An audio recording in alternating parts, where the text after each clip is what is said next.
তোমাদের পরীক্ষা হবে 2 ঘন্টা পরীক্ষা দিবে, আর 30 মিনিটস হচ্ছে সাবমিশনের জন্য। এই তোমরা পিডিএফ করবে, সাবমিট করবে, এগুলোতে যেন কারো সমস্যা না হয়, সেজন্য 30 মিনিটস। ঠিক আছে, তাহলে তোমরা 3টায় পরীক্ষা শুরু করলে 5:30টার মধ্যে সাবমিট করতে হবে আর কি। আচ্ছা, আমাদের যে কোর্সটা আছে MAT 231, সেটার কোর্স আউটলাইনটা হচ্ছে ডিফারেনশিয়াল ইকুয়েশন এন্ড স্ট্যাটিস্টিক্স। তো এখানে যদিও টপিকের হেডটা হচ্ছে স্ট্যাটিস্টিক্স, কিন্তু কন্টেন্ট যেটা আছে অ্যাকর্ডিং টু ইউর কি বলবো লেসন প্ল্যান, যেটা ইঞ্জিনিয়ারিং ডিপার্টমেন্ট থেকে প্রোভাইড করা হয়েছে, যে প্ল্যানিংটা, সেই প্ল্যানিং এর মধ্যে যে আউটলাইন গুলো আছে, কন্টেন্ট গুলো আছে, সেটা কিন্তু প্রবাবিলিটি। সো আমরা স্ট্যাটিস্টিক্স এবং প্রবাবিলিটি দুটোই এখানে বলবো আর কি। তো এবং স্ট্যাটিস্টিক্সটা ওখানে তেমন একটা নেই, খুবই অল্প, সেজন্য স্ট্যাটিস্টিক্সটার পরিসর একটু কমই পড়বো, প্রবাবিলিটিটা বেশি পড়বো। আরেকটা কথা এখানে বলি,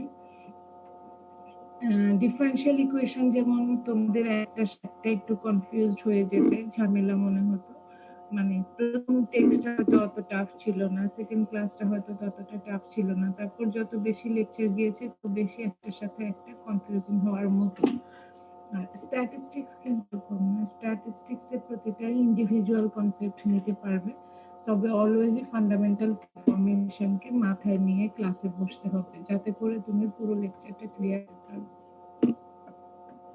তো আমি গাইডলাইন দিয়ে দিব। আরেকটা কথা কোশ্চেনের ব্যাপারে বলে নেই, সেটা হচ্ছে তোমরা জানো যে এই সময়ে যখন অনলাইন এক্সাম নিয়েছি, সব কোর্সেই কিন্তু এমসিকিউ থাকছে, প্লাস ব্রড কোশ্চেন টাইপ আছে আর কি। তো ম্যাথমেটিক্সে কিন্তু সেই অর্থে এমসিকিউ করা হয় না, আমাদের যে সিদ্ধান্ত সেখানে শর্ট কোশ্চেন করা হয়। তো আমরা এর আগে আমাদের যে ইনস্ট্রাকশন ছিল সেখানে বলা শর্ট কোশ্চেন এবং ব্রড কোশ্চেন 15-15 করতে হবে, 15 শর্ট কোশ্চেন আর 15 হলো ব্রড কোশ্চেন, এরকম একটা ইনস্ট্রাকশন ছিল। আর যদি কোনো কোর্সে আমরা বলেছি ম্যাথমেটিক্স এটা ডিফিকাল্ট, স্টুডেন্টের জন্য এটা ডিফিকাল্ট শর্ট কোশ্চেনটাকে বুঝে উঠে আনসার করা, তো সেই ক্ষেত্রে একটা অপশন আছে, কোনো কোর্সে যদি বেশি কনফিউজিং হয় তাহলে 10-20 করা যাবে। তো আমি তোমাদের মিড পরীক্ষার কিন্তু সেকেন্ড অপশনটা ফলো করব, তার মানে ওখানে শর্ট কোশ্চেন থাকবে 10টা, ব্রড কোশ্চেন থাকবে 20। ব্রড কোশ্চেন বলতে প্রবলেম আর কি, যেমন ডিফারেনশিয়াল ইকুয়েশন দেওয়া থাকবে, তোমরা সলভ করবে। তো প্রিভিয়াস যে কি বলবো এক্সপেরিয়েন্স, সেখানে দেখা গেছে যে স্টুডেন্ট শর্ট সেই কিন্তু খুব একটা ভালো করতে পারে না, কারণ তোমরা ট্রেডিশনালি প্রবলেম সলভ করেই অভ্যস্ত, তো সেটাই স্টুডেন্ট পারে। সেজন্যই কিন্তু আমি এখানে ফিকে 10-এ চলে আসছি, যে 10 মার্কস থাকবে শর্ট কোশ্চেনের জন্য, 20 থাকবে ব্রড কোশ্চেনের। তো আমি শর্ট কোশ্চেনের প্যাটার্ন কি রকম হবে, কিভাবে একটা শর্ট কোশ্চেন হতে পারে, সেটা নিয়ে তোমরা যদি জানতে চাও, আমি 50 বলেছি, 2 ব্যাচ মিলে যদি তোমরা 24 তারিখ হচ্ছে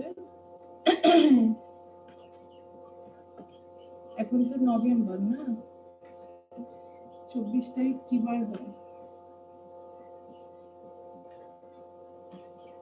মঙ্গলবার ম্যাম। মঙ্গলবার হয়। আচ্ছা, মঙ্গলবারে একটা ক্লাস আছে, শুধু 11টা থেকে 12টা। এর বাইরে কোনো একটা স্লটে তোমরা চাইলে একটু বসতে পারো ঘন্টার জন্য, যাতে করে আমি ডিসকাস করে দিতে পারি আর কি, যে কি প্যাটার্ন শর্ট হয়ে থাকে। আমি এখন সেই কাজটা করতে চাই না, কারণ হচ্ছে তোমাদের নিজেদের কাছে সব কনসেপ্ট গুলো না থাকে, তাহলে ডিসকাস করলেও তোমরা খুব একটা বেনিফিটেড হবে না। তো সেজন্য তোমরা ওই প্রিপারেশনটা যখন নেবে, তার জন্য অ্যাটলিস্ট সব লেকচার গুলো তোমরা দেখবে, জানবে, তখন এই ডিসকাশনটা করতে চাই। তো তোমরা যদি চাও, এটা কোনো ম্যান্ডেটরি ক্লাস না, তাহলে আমাকে জানবে যে আমরা এই টাইমিং এ বসতে চাই 2 ব্যাচ মিলে, দেন আমি সেটা নিয়ে কথা বলবো, ঠিক আছে? সো আমি আজকে টপিকে চলে যাচ্ছি। আজকে আমরা স্ট্যাটিস্টিক্সটাই পড়বো। তো প্রথমে দেখে নেই স্ট্যাটিস্টিক্সটা কাকে বলে আর কি। স্ট্যাটিস্টিক্স জিনিস কি তোমরা একটু বলো তো দেখে। যারা ডিপ্লোমা করেছো তারাও স্ট্যাটিস্টিক্স পড়েছো, যারা ইন্টার করেছো তারাও স্ট্যাটিস্টিক্স কি আছে।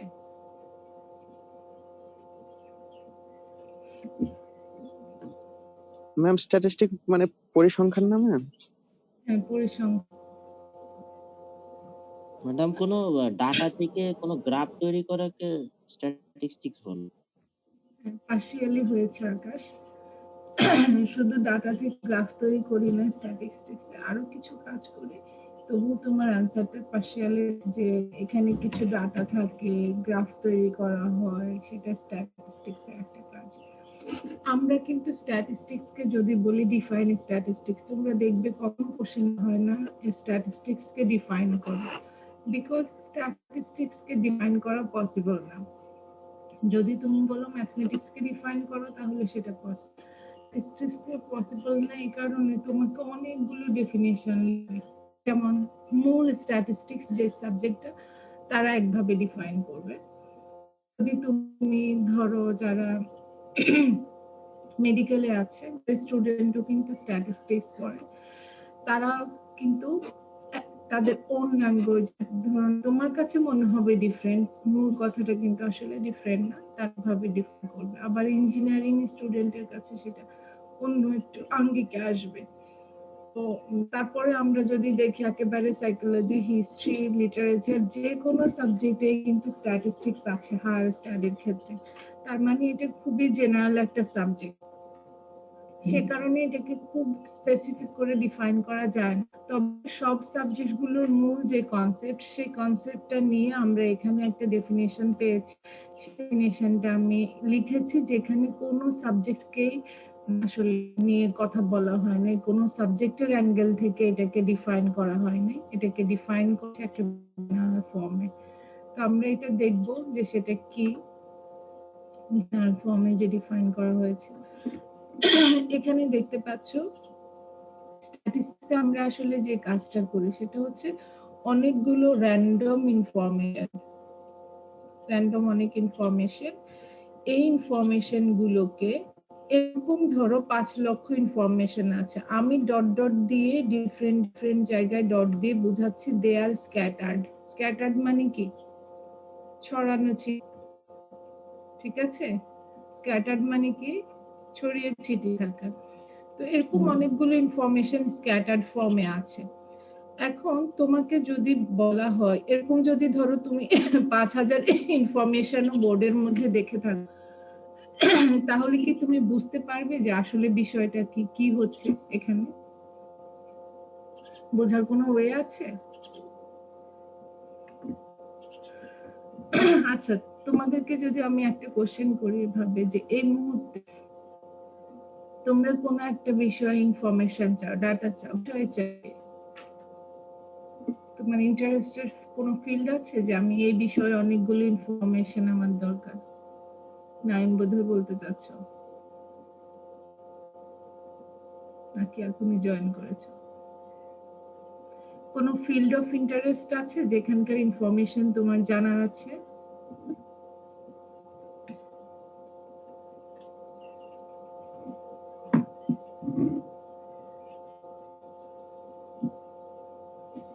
নেই? কারণ নেই, কিচ্ছু জানার নেই? কি মুশকিল।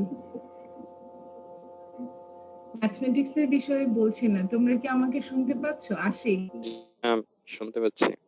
তো তোমার কোনো ফিল্ড অফ ইন্টারেস্ট নাই এই মুহূর্তে কারেন্ট কোন সিচুয়েশন নিয়ে, যে এই ইনফরমেশনটা একটু দেখি, প্রতিদিন একটু গুগল করে দেখি বা ইউটিউবে একটু লেটে নিউজ আসে, নিউজ দেখি একটু, এই ইনফরমেশন কি হচ্ছে, কেমন হচ্ছে, কোন দিকে যাচ্ছে। ম্যাডাম কিছুদিন আগে ছিল আমেরিকার ইলেকশন সম্পর্কে, এখন ম্যাডাম আপনার করোনা এখন ভাইরাস। একদম আমারও কিন্তু একই, কিছুদিন আগে আমি খুব একটা ইন্টারেস্টেড ছিলাম, বাট ট্রেন্ডটা ছিল, সবাই ইন্টারেস্টেড ছিল কি হতে যাচ্ছে সেটা একটা। আর এখন প্রতিদিন যেহেতু খাবার করে বেড়েছে। তো আমাদের কি হতে যাচ্ছে, কিরকম কি হবে সে বিষয়ে আমরা অনেক ইনফরমেশন চাই। ম্যাম করোনা কেউ লাগায় না, মানে না। মানে না সেটা ভিন্ন কথা, কিন্তু তুমি ইন্টারন্যাশনাল একটু জানতে চাও যখন শোনো যে হ্যাঁ আজকে ওয়ার্ল্ড ওয়াইড এত লক্ষ লোক আক্রান্ত হয়েছে, তখন কিন্তু আমরা একটু হলেও ভাবি যে আবার কি হতে যাচ্ছে। যারা একটু চিন্তা ভাবনা করে আর কি, ম্যাক্সিমাম লোক কিন্তু ভাবার কারণও নাই, কারণ নাই বলবো না, এটা মানে সিচুয়েশনে নাই। আমাদের যদি ধরো 4 কোটি লোক যাদের মানে আমি এভারেজে বললাম, যদি ডে লেবারার হয় মানে দিন এনে দিনে খেতে হয়, আর তাদের ফ্যামিলিতে কমপক্ষে তো 4 জন করে মেম্বার আছে, তার মানে 100 কোটি মানুষ ঘর থেকে না বের হতে পারলে তাদের কিছু করার নেই। তাহলে তুমি তাদেরকে কিভাবে না ভয় দেখাবে? গভর্নমেন্টের পক্ষেও তো এটা পসিবল না যে 16 কোটি মানুষ বছর বছর বসে বসে খাওয়াবে।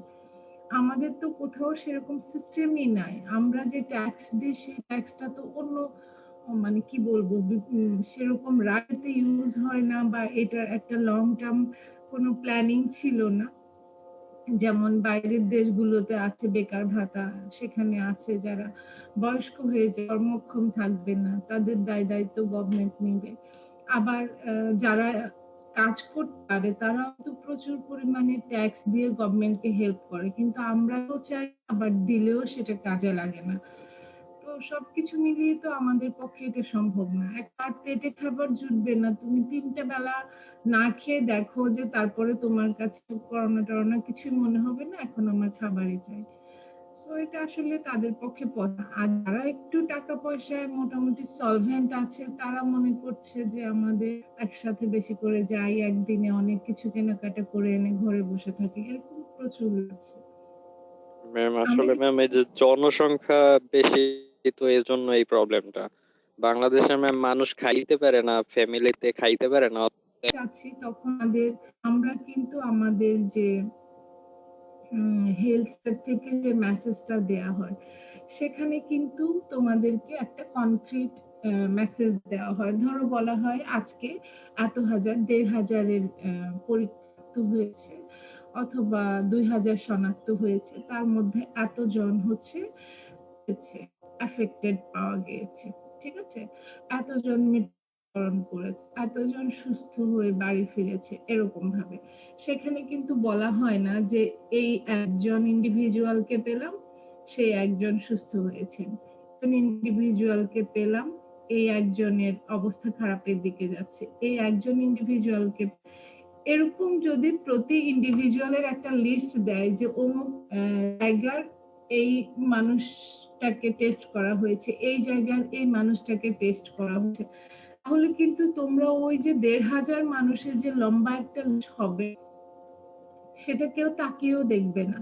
কিন্তু তারা তখন ইনফরমেশন গুলোকে কিন্তু প্রাইস করেছে প্রতি ইন্ডিভিজুয়ালকে, এটা কিন্তু স্ট্যাটিস্টিক্স প্রতি জনকে টেস্ট করেছে, করে করে যে ইনফরমেশন গুলো পেয়েছে সেখান থেকে কিন্তু তারা একটা ইউজার ডিক্লেয়ার করেছে।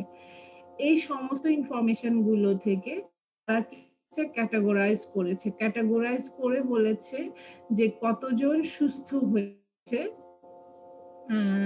সেটার একটা করা হয়েছে। এটা একটা ক্যাটাগরি যে সুস্থ হলো, এখানে একটা ক্যাটাগরি হলো যারা আমাদের ছেড়ে গিয়েছেন, এখানে একটা ক্যাটাগরি, শুরুতে হচ্ছে একটা ক্যাটাগরি কতজন এফেক্টেড হলো, তারপরে আগের কতজন এফেক্টেড ছিল, সো টোটাল এফেক্টেড কত, দেন হয়েছে কতজন আমাদের ছেড়ে চলে গিয়েছে।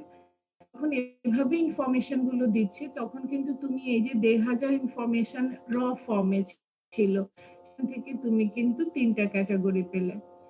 এই ইনফরমেশনটা কিন্তু সহজেই আমরা সবাই বুঝতে পারি। So this is nothing but the method of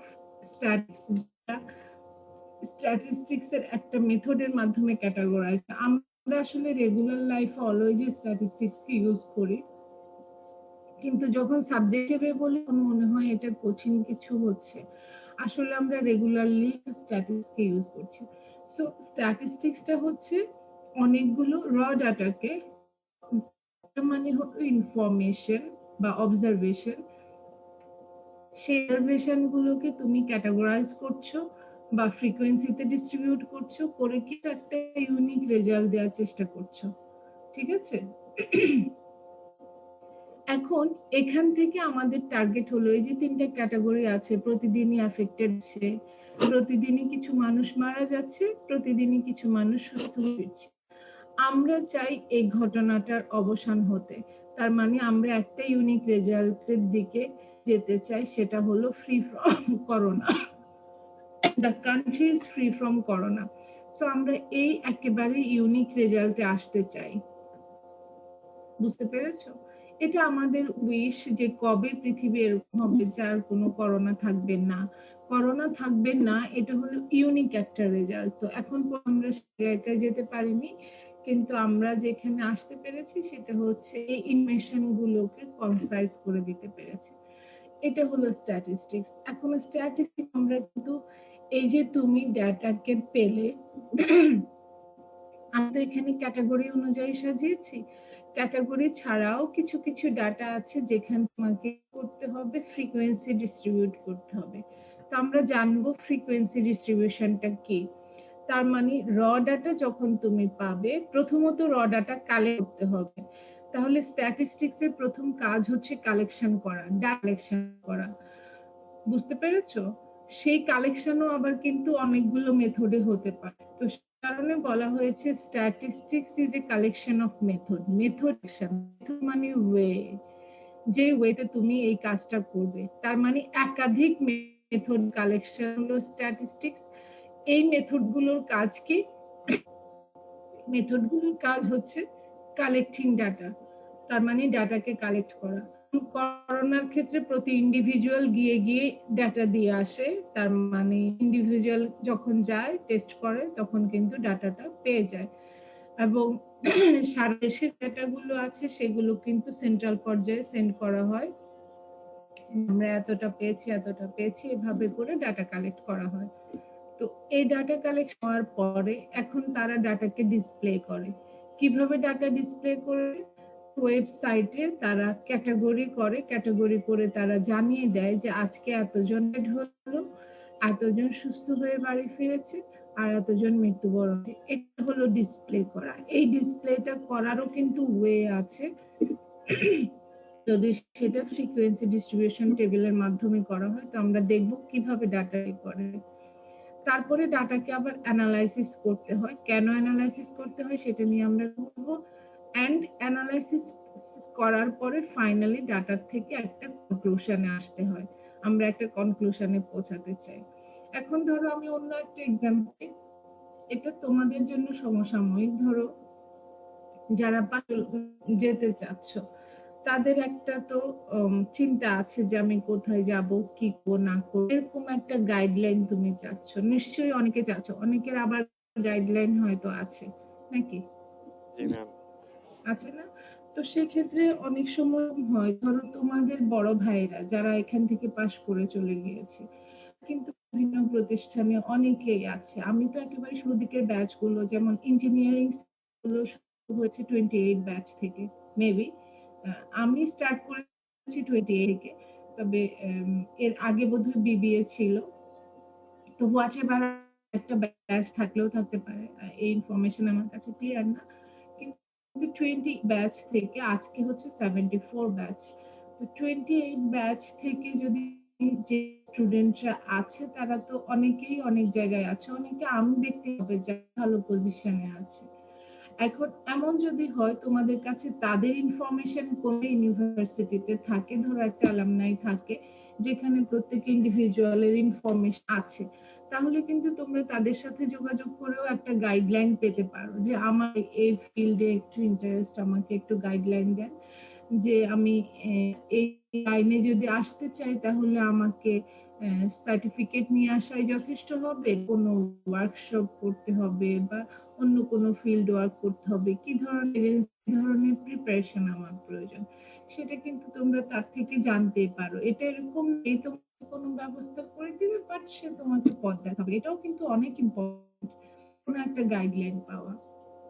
তো এখন আমরা যদি প্ল্যান করি যে ইউনিভার্সিটিতে যে পুরাতন স্টুডেন্ট যারা আছে তাদের যে ইনফরমেশন গুলো আছে, ইনফরমেশন গুলো আমরা কালেক্ট করব। তাহলে আমরা কিভাবে কালেক্ট করব? এখন তো সোশ্যাল মিডিয়ার যুগে কালেক্ট করা অনেক সহজ। আমরা ফেসবুকে একটু গ্রুপ ধরে ধরে যে স্ট্যামফোর্ড 28 ব্যাচের কেউ আছে কিনা তাকে নক করে ব্যাচের বাকিদের সাথে বা এরকম করে করে কিন্তু আমরা ইনফরমেশন পেতে পারি, ও টেলিফোনে পেতে পারি, কোনো একটা কোম্পানিতে কেউ আছে সেখান থেকে জেনে ইনফরমেশন পেতে পারি।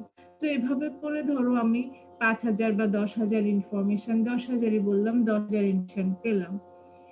এই 10,000 ইনফরমেশনকে কিন্তু আমি যদি বের করে রাখি প্রতি ইন্ডিভিজুয়ালের ক্ষেত্রে, তাহলে একজন গিয়ে ওই সাইটে ঢুকে দেখবে নাম এত, ব্যাচ এত, এখানে আছে, নাম এই, ব্যাচ এই, এখানে এরকম করে তার পক্ষে কিন্তু 10,000 ইনফরমেশনকে দেখা আর কোন ফিল্ডে ইন্টারেস্ট সেটা খোঁজা, এটা তো ডিফিকাল্ট নাকি?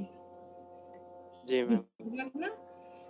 তো সেখানে যদি আমরা স্ট্যাটিস্টিক মাধ্যমে করে আমরা সেটাকে যদি ক্যাটাগরাইজ করি এরকম ভাবে, ধরো গভর্নমেন্ট এমপ্লয়ি, গভর্নমেন্ট সার্ভিসে কতজন আছে সেই ক্যাটাগরিতে আমরা বলি এতজন আছে, এরা গভর্নমেন্ট সার্ভিসে আছে। তারপরে আমরা যদি বলি যে প্রাইভেট সার্ভিসে কতজন আছে, এটা একটা ক্যাটাগরি। আমরা যদি বলি যে এন্টারপ্রেনার কতজন, তার মানে কেউ বিজনেস করছে নিজের উদ্যোগে, উদ্যোক্তা হিসেবে কতজন আছে, তাহলে কিন্তু সেটা এই। এভাবে যদি আমরা ক্যাটাগরাইজ করে আবার উদ্যোক্তা যারা আছে তাদেরও কিন্তু আবার বিভিন্ন সেক্টর আছে। সে কোন সেক্টরে, গার্মেন্টসে হয়েছে বা অন্য কোনো এগ্রিকালচার সেক্টরের উদ্যোক্তা হয়েছে বা কি সেক্টরে হয়েছে, এভাবেও আমি আবার ক্লাসিফিকেশন করব। এভাবে যদি করে দিই এটা হবে তোমার ফিল্ড অফ ইন্টারেস্ট, যেখানে তুমি কিন্তু খুঁজে শুধু তাদের সাথে যোগাযোগ করার চেষ্টা করবে। আবার গভর্নমেন্ট এমপ্লয়ির ক্ষেত্রে আমরা কিন্তু দেখতে পাই যে ধরো বিসিএস কারা কারা করেছে, তার মানে ক্লাস 1 জব কারা কারা করছে বা নন গেজেট কারা কারা আছে, সেটারও একটা ক্লাসিফিকেশন করতে পারি।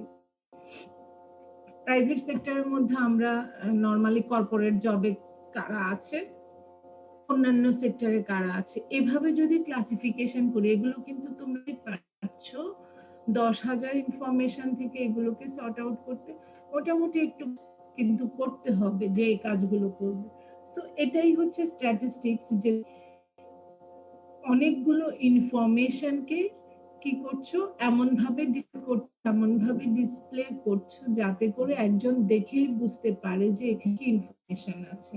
এখন কিন্তু তুমি যখন এই টেবিলটা দেখবে তখন কিন্তু তুমি খুব বুঝতে পারবে যে কতজন এখানে, ওখানে কিন্তু মেনশন করা থাকবে এতজন হলো গভর্নমেন্ট এমপ্লয়ি, তার মধ্যে ক্লাস 1 জব মানে গ্যাজেটেড অফিসার আছে এতজন, নন গ্যাজেটেড আছে এতজন। তারপরে যদি সেখানেও আবার জানতে চাও তাহলে সেখানে তো গভর্নমেন্টেরও বিভিন্ন সেক্টর আছে, সেই সেক্টর গুলো করা হলো, এখানেও সেক্টর গুলো করা, তাহলে যে যার মতো করে যার যেখানে প্রয়োজন সে সেই লুপের জায়গাটাতেই নক করবে, তার কিন্তু 10,000 ইনফরমেশনকে দেখার প্রয়োজন নেই। সো এটা আমরা মোটামুটি সহজে অ্যাট এ গ্ল্যান্স বুঝতে পারি কিনা?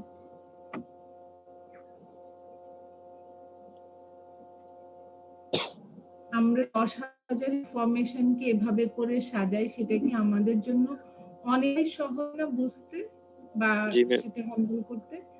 আচ্ছা, এটা হলো ডাটা কে করা। এখানে কিন্তু আমরা এইভাবে ডাটাকে ডিসপ্লে করেছি। ডাটা ডিসপ্লে হয় কিভাবে হয় সেটা নিয়ে আমি পরে কথা বলবো। এখন ডাটা অ্যানালাইসিস করার মানে হলো যে অনেক সময় আছে আমি ডিসপ্লে করলে কিন্তু সেখানে একেবারে খুঁটিনাটি ইনফরমেশন তুমি পাচ্ছ না, আবার সেই ইনফরমেশনে কনফিউশনও তৈরি করে, সেক্ষেত্রে ডাটা অ্যানালাইসিস এর প্রয়োজন হয়। সেটা কিরকম, ধরো তোমাদের ক্ষেত্রে আমাদের এখানে 2019 আমি ছাড়া 19 স্টুডেন্টস জয়েন করেছে। আমি যদি তোমাদের হোল ব্যাচের ক্ষেত্রে, ব্যাচে কিন্তু অনেক স্টুডেন্ট, হোল ব্যাচের ক্ষেত্রে যদি জানতে চাই যে তোমাদের অ্যাকচুয়াল কন্ডিশনটা কি, মানে একাডেমিক কন্ডিশন আমি বলছি, সেই ক্ষেত্রে কিন্তু আমি তোমাদের প্রিভিয়াস কোনো একটা ম্যাথ কোর্সের, বিকজ আমি ম্যাথ ওরিয়েন্টেড করে জানতে চাই, তাহলে এই কোর্সের আগে ম্যাথ 231 এ তোমরা হচ্ছে এমএটি 131, আমি ধরো 131 এর কেমন রেজাল্ট হয়েছে, তার সাথে ক্লাস করেছো, কে কোন গ্রেড পেয়েছো, এরকম তোমাদের ক্লাসে ধরো 65 স্টুডেন্ট আছে, 2 ব্যাচ মিলিয়ে এই কোর্সটা যারা করছো, তো সেখানে আমি যদি সবার থেকে এটা জানতে চাই যে কে কেমন করেছে কোর্সে, একটা কোর্সের কথাই বললাম এমএটি 131, আমি যে ইনফরমেশন গুলো পাবো প্রত্যেকের থেকে, সেই ইনফরমেশন গুলো কি হবে, তোমরা কি বলবে আমাকে, কি জানাবে? আমি যদি বলি ম্যাথ 1 রেজাল্ট কেমন হয়েছে, তোমরা হয়তো বলবে ম্যাম ভালো, মোট ভালো, হ্যাঁ খুব ভালো হয়েছে, এরকম।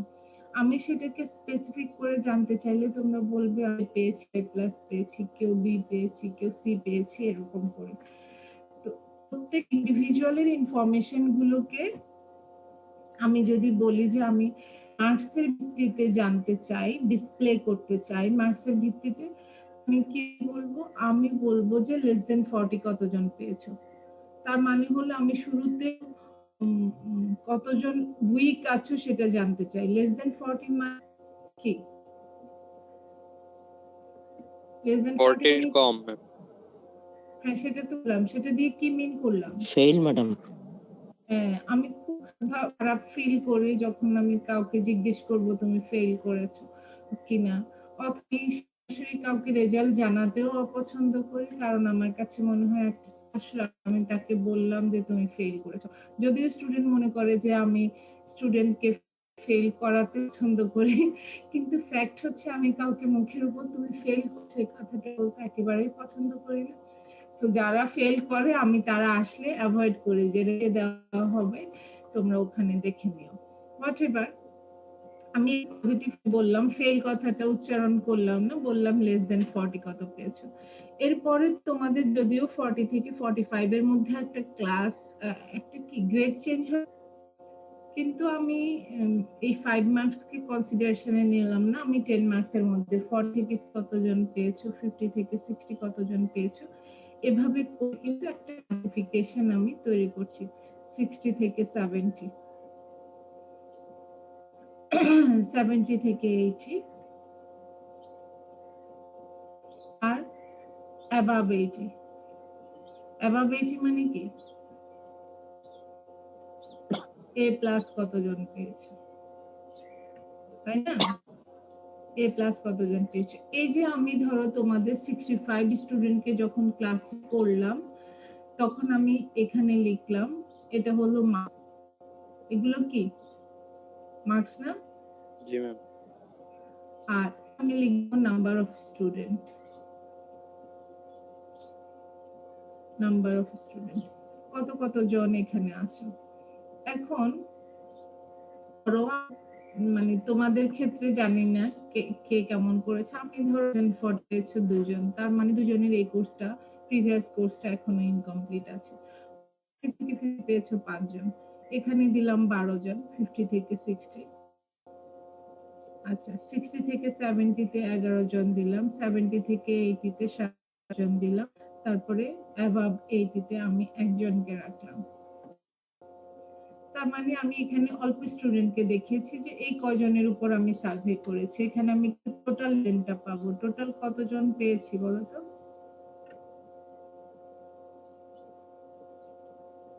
5 আর 2 7, 7 to 9 10 20 30 এখানে 38। 9 দিয়ে দিলাম, 4 দিলাম, ঠিক আছে? তার মানে আমি 40টা স্টুডেন্ট সার্ভে করেছি, করে 40 জনের যে ইনফরমেশন আছে তাকে খুব সহজেই দিচ্ছি। যদি আমি প্রতি ইন্ডিভিজুয়ালের যে স্টুডেন্ট নাম্বার, আইডি নাম্বার এত পেয়েছো, আইডি নাম্বার এত, এটা পেয়েছো, আইডি নাম্বার এত, এটা পেয়েছো, এভাবে করে যদি আমি লিস্ট দেই, সেটা কি দেখে বোঝা যাবে যে রেজাল্টটা কেমন হয়েছে? না এই যে ক্লাস ইন্টারভেল আমি দিয়েছি, ফেল করেছে 2 জন, 40 থেকে 50 পেয়েছে 5 জন, 50 থেকে 60 পেয়েছে 12 জন, 60 থেকে 70, 70 to 89 and above 80 পেয়েছে একজন। এই রেজাল্টটা কি আমরা সহজেই বুঝতে পারবো না দেখে? জি ম্যাম। তো এটাকে বলা হয় ফ্রিকোয়েন্সি ডিস্ট্রিবিউশন। এই যে নাম্বার অফ স্টুডেন্ট, এটাকে বলা হয় ফ্রিকোয়েন্সি না স্টুডেন্ট। এই টেবিলটাকে বলা হয় ফ্রিকোয়েন্সি ডিস্ট্রিবিউশন টেবিল। আমি একটু নিচের দিকে চলে যাই, ব্ল্যাঙ্ক জায়গা হলে জিনিসটা দেখতে সুবিধা হবে।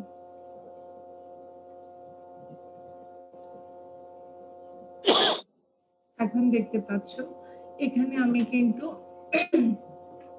এটা এই যে টেবিলটা তৈরি করলাম র ডাটা থেকে, তো আমি ফ্রিকোয়েন্সি ডিস্ট্রিবিউশনে চলে আসলাম। এটাকে বলা হয় ফ্রিকোয়েন্সি ডিস্ট্রিবিউশন টেবিল। এই ফ্রিকোয়েন্সি ডিস্ট্রিবিউশন টেবিলটায়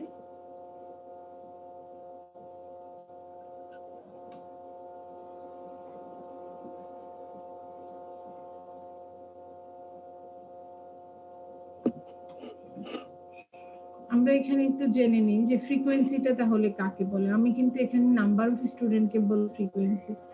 এমনি নরমালি ফ্রিকোয়েন্সি কথাটার মানে জানো? ফ্রিকোয়েন্সি মানে ওয়েভ বা তরঙ্গ। ফ্রিকোয়েন্সি মানে ওয়েভ বা তরঙ্গ, ফিজিক্স ল্যাঙ্গুয়েজে হয়েছে।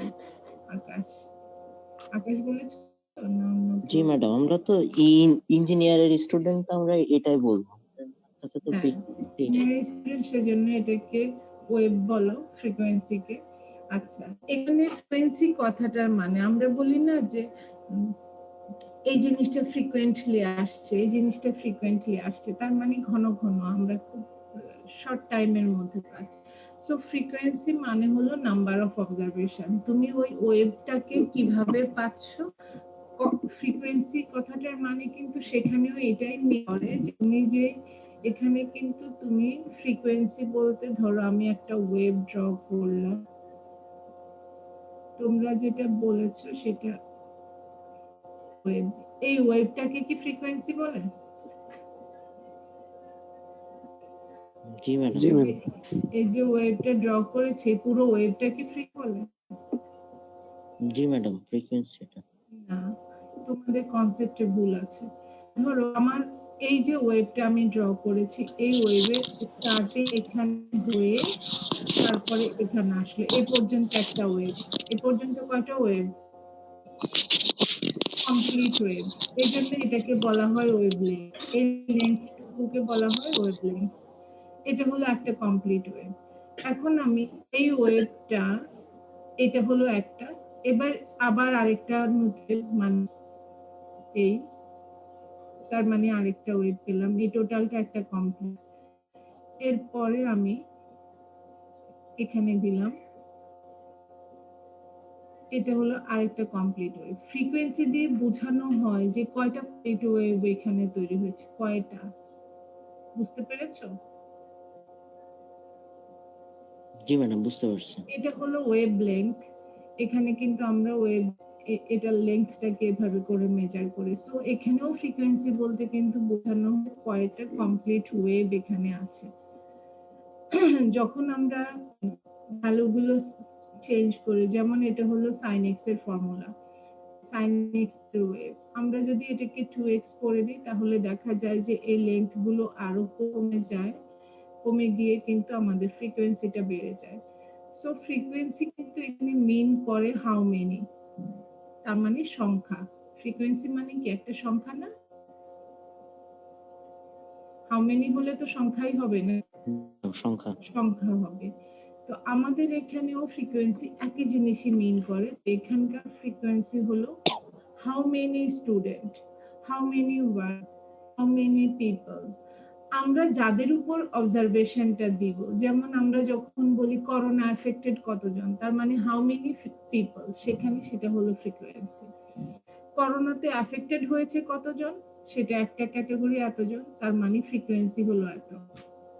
করোনা থেকে ফ্রি হয়েছে কতজন, ধরো আজকে ফ্রি হয়ে 200 জন, তার মানে 200 হলো frequency who are free from corona. তার মানে আমরা কিন্তু এখানে ফ্রিকোয়েন্সি দিয়ে মেইন করছি নাম্বার অফ অপারেশন। আমরা কিন্তু এগুলোকে অবজারভেশন বলি, বিকজ উই আর অবজার্ভিং। যেমন এই এতদিন তো মার্কস, আমরা কিন্তু অবজার্ভ করছি মার্কসকে। সো মার্কস হলো অবজারভেশন। যদি যে হেলথ সেক্টরের ক্ষেত্রে যদি আমরা ধরো বলি করোনা এফেক্টেড লিখলাম, তার মানে করোনা এফেক্টেড এই ইনফরমেশনটাই হলো অবজারভেশন, আমরা এটা করছি। আবার যদি ধরো আমরা এখানে এরকম করি, কোনো একটা কোম্পানিতে সার্ভে, তাহলে তার ক্ষেত্রে প্রফিট হবে, আমরা এখানে প্রফিটটা লিখবো যে এই কেমন প্রফিট হয়, কোন কোম্পানির কেমন প্রফিট হয়। সো এখানে আমরা কোম্পানিগুলো লিখবো, মানে প্রফিট লিখবো। এত থেকে ধরো 0 থেকে 5 লাখ প্রফিট হয় কয়টা কোম্পানির। এই যে নাম্বার অফ কোম্পানি লিখলাম, এটা হলো নাম্বার অফ কোম্পানিটা হলো ফ্রিকোয়েন্সি, মানে প্রফিটটা হলো অবজারভেশন। 0 থেকে 5 লাখ প্রফিট হয় এতটা কোম্পানির, তারপরে 5 থেকে 10 লাখ প্রফিট হয় এতটা কোম্পানি, 10 থেকে 15 লাখ প্রফিট হয় এতটা কোম্পানি। সো আমরা প্রফিটটাকে অবজারভেশন হিসেবে নিয়েছি, আর নাম্বার অফ কোম্পানিটা হলো ফ্রিকোয়েন্সি। তোমাদের ক্ষেত্রে মার্কসটা হলো অবজারভেশন, নাম্বার অফ স্টুডেন্ট হলো ফ্রিকোয়েন্সি। তারপরে আমি যদি একটা বিশেষ কোম্পানির উপরে, স্ট্যাফের উপরে, যেখানকার এক্সিকিউটিভদের স্যালারি কেমন, যেহেতু এটাও আমাদের একটা কাজ, তাহলে তোমরা কিন্তু এখানে স্যালারি নিয়ে কথা বলছো। এই আর যারা এখানকার এমপ্লয়ি আছে, নাম্বার অফ এমপ্লয়ি, এই সো স্যালারিটা যখন তুমি লিখছো, ধরো 10,000 কত জনের আছে, 10 to 20,000 কত জনের আছে, 20 to 30,000 কত জন আছে, এন্ড অ্যাবাভ 1 লাখ কত জনের আছে, এরকম করে একটা করলে। সো সেই ক্ষেত্রে তোমার স্যালারিটা হলো কি অবজারভেশন, আর নাম্বার অফ এমপ্লয়ি কি ফ্রিকোয়েন্সি। আবার ধরো ওয়ার্কারের ক্ষেত্রে কিন্তু এজটা একটা বড় ফ্যাক্টর। যখন গার্মেন্টসে কর্মচারী নেওয়া হয়, তাদেরকে দেখেছো কোন বয়সে, 50-এর উপরে কাউকে দেখেছো চাকরি দিবে? 50-40 ক্রস করলেও চাকরি দিবে না। বেশিরভাগ ক্ষেত্রেই এজটা একটা ফ্যাক্টর। সার্ভিসের ক্ষেত্রে এজ একটা ফ্যাক্টর, তোমার বয়স বেড়ে গেলেও তুমি পারবে না, বা একেবারে টেন্ডার এজেও কিন্তু বলবে ছোট, এখন কাজ শিখতে হবে। সো সেভাবে কিন্তু স্যালারি দিতে হয়, জাস্ট কাজ শিখলে শিখতে পারে। তার মানে এখানে কিন্তু এজটা ম্যাটার করে। তো এই এজ যদি আমি সার্ভে করি, আর এখানে যদি আমি বলি যে ওয়ার্কার, নাম্বার অফ, তার মানে এখানে নাম্বার অফ ওয়ার্কার যেটা, সেটা হলো ফ্রিকোয়েন্সি, আর এজটা হলো অবজারভেশন। বুঝতে পেরেছো? সো আমি যদি তোমাদের এভাবে একটু লিখে দেই, যে আমরা এখানে বলছি, যাতে করে আর কনফিউজ না হই, এই মার্কস তোমরা এটা লিখে নাও, অথবা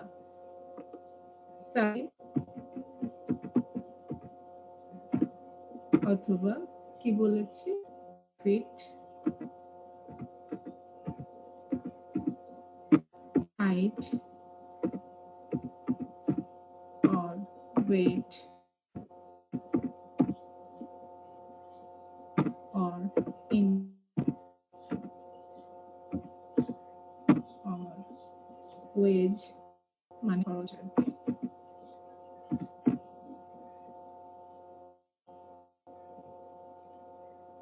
আর কি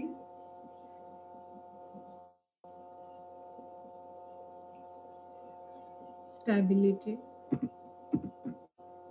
তোমরা ইঞ্জিনিয়ার যারা, তারা যখন কোনো কাজ করবে, তোমাদের জন্য এই টার্মটা ইম্পর্টেন্ট, যে তুমি স্ট্যাবিলিটি টেস্ট করো না তোমরা বিভিন্ন জিনিসের। জি ম্যাম।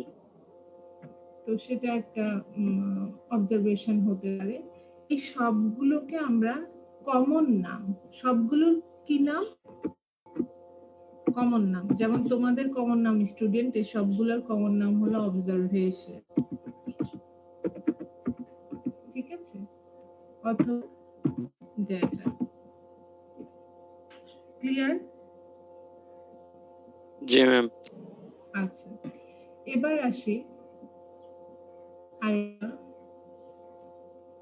এটা হলো ধরো নাম্বার, এইভাবে লিখে নাম্বার অফ, প্রথমে লিখলাম স্টুডেন্টস, অথবা নাম্বার অফ এমপ্লয়ি, স্যালারি যাদের জন্য তাদের ক্ষেত্রে আমি এমপ্লয়ি ইউজ করলাম। তারপরে লিখলাম আরো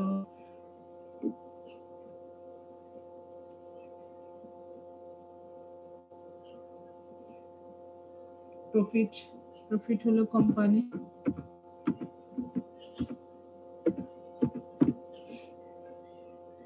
কোম্পানিজ। দেন কি দিয়েছি, হাইট, হাইট ওয়েট দুইটাই ধরো ওয়ার্কার্স দেই। তারপরে ইনকামটা আমি দিলাম, ইনকাম যে কোনো পিপলের ক্ষেত্রে পারে। ওয়েস্টটা একটা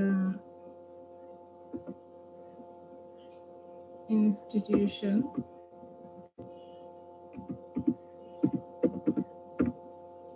তারপরে স্টেবিলিটি, কাদের কিসের স্টেবিলিটি চেক করো বলো তো? মেটাল, ধরে নিলাম মেটালের স্টেবিলিটি চেক করো, তাহলে মেটালস। এই সব কিছুকে কমন যে নাম, সেই নামটা কি? নাম্বার অফ যখন বলবে, when it is number of, number of না হলে কিন্তু হবে না। যখন এটাকে নাম্বার অফ বলা হবে, শুধু স্টুডেন্ট, এক একটা ক্লাসের নাম্বার অফ স্টুডেন্ট, এক একটা ক্লাসের নাম্বার অফ এমপ্লয়ি, সেটাকে বলা হয় ফ্রিকোয়েন্সি।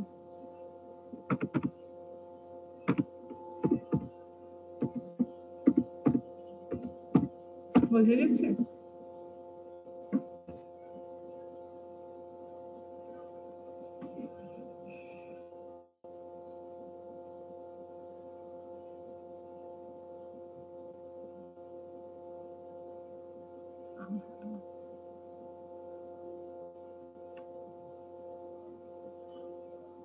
কি বুঝতে পেরেছো সবাই? জি ম্যাম। আচ্ছা, তাহলে আজকের পরে আমি কিন্তু কমন নামেই ইউজ করব, যে এটা হলো নাম্বার অফ অবজারভেশন। যখন আমি ফ্রিকোয়েন্সি বলবো, ফ্রিকোয়েন্সিকে কিন্তু আমি নাম্বার অফ অবজারভেশনও বলতে পারি, আবার ফ্রিকোয়েন্সিও বলতে পারি, আবার একটা অঙ্কে যদি নাম্বার অফ স্টুডেন্ট মেনশন করা থাকে আমি স্টুডেন্টও বলতে পারি। সবই তো একই জিনিস মিন করবে নাকি? আমি যদি বলি ফ্রিকোয়েন্সি কত, টেবিলের দিকে তাকাবে। আমি যদি বলি নাম্বার অফ স্টুডেন্ট কত এই ক্লাসে, তুমি কিন্তু এই টেবিল থেকেই বলবে। যদি বলি নাম্বার অফ অবজারভেশনটা কি, তুমি কিন্তু এই কলামটা থেকেই বলবে। ক্লিয়ার? আর জি আমি ম্যাম। যদি বলি যে অবজারভেশনটা কি, তখন কিন্তু তোমার যেটা মার্কস থাকলে মার্কস, প্রফিট থাকলে প্রফিট, তুমি সেই কথাটাকে মেনশন করবে যে এটা হলো। এখন আমরা দেখি যে আমরা বলেছি যে আমাদের ডাটা ডিসপ্লে হয় কিভাবে, ফ্রিকোয়েন্সি ডিস্ট্রিবিউশনের মাধ্যমে। এই যে এরকম একটা টেবিলের মাধ্যমে ডিসপ্লে করা হয়। তাহলে আমরা স্ট্যাটিস্টিক্স এর যে ডেফিনিশন, সেখানে বলেছি ডাটা কালেক্ট করা হলো স্ট্যাটিস্টিক্স এর একটা পার্ট, এবং সেটা হলো প্রথম কাজ। প্রথম হলো কালেক্টিং ডাটা। সেকেন্ড কাজটা কি? সেকেন্ড কাজ হলো ডিসপ্লেইং ডাটা, ডিসপ্লেইং ইনফরমেশন। তো আমরা ডিসপ্লে করছি এভাবে। এখন তোমাদের একটা কথা বলি, আমাদের যে কন্টেন্ট এই কোর্সে, সেই কন্টেন্টে কিন্তু কালেক্টিং ডাটা, কারণ এটা খুবই ইনিশিয়াল পার্ট, এটা আমরা আগে করেছি কিভাবে করতে হয়।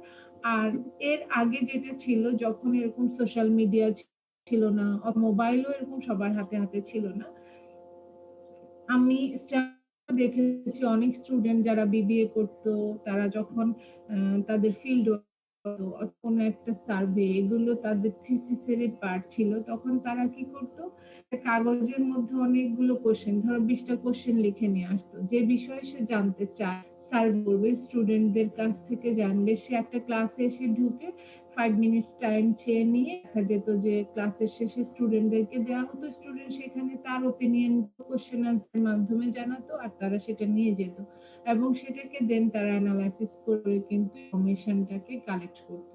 So that one is another way of collecting data. তারপরে যেটা হতো সেটা হচ্ছে, আমাদের ন্যাশনাল কোনো বিষয়ে যখন সার্ভে করা হয়, তখন আমরা নতুন সার্ভে যেমন করি, সেরকম কিন্তু আমাদের স্ট্যাটিস্টিক্স ব্যুরো যে আছে, কিন্তু মানে কোটি কোটি ইনফরমেশন আছে একেবারে ম্যানুয়াল ফর্মে, বছরের পর বছর কালেক্ট করা হয়েছে। সেটা এখন সফটওয়্যারও আছে, ম্যানুয়ালিও আছে, সেখান থেকেও ডাটা কালেক্ট করা হয়। সো ডাটা কালেকশনের জায়গাটা কিন্তু আমাদের এখানে নেই, আমরা সেখানে যাচ্ছি না। আমাদের ডাটাটা কিন্তু প্রসেসড ফর্মে থাকবে। প্রসেসড ফর্ম বলতে এখানে ফ্রিকোয়েন্সি ডিস্ট্রিবিউশন আকারেই থাকবে। সো আমরা আমাদের এই কোর্সের ক্ষেত্রে যে ডাটাগুলো পাবো সেই ডাটাগুলো হলো প্রসেসড ডাটা। তার মানে কোশ্চেন কিন্তু তোমার এরকম প্রসেসড ডাটাই দেয়া থাকবে। এই ডাটাকে যে প্রসেসড করে দেয়া থাকবে, সেই প্রসেসড ডাটাটা কিরকম ফর্মে থাকবে? এই প্রসেসড ডাটাটা থাকবে দুটো ফর্মে। একটা হলো ফ্রিকোয়েন্সি ডিস্ট্রিবিউশনের মাধ্যমে, ফ্রিকোয়েন্সি ডিস্ট্রিবিউশন টেবিল, আর একটা হলো গ্রাফিক্যাল রিপ্রেজেন্টেশন। এখানে আমি প্রথমে লিখি ফ্রিকোয়েন্সি ডিস্ট্রিবিউশন।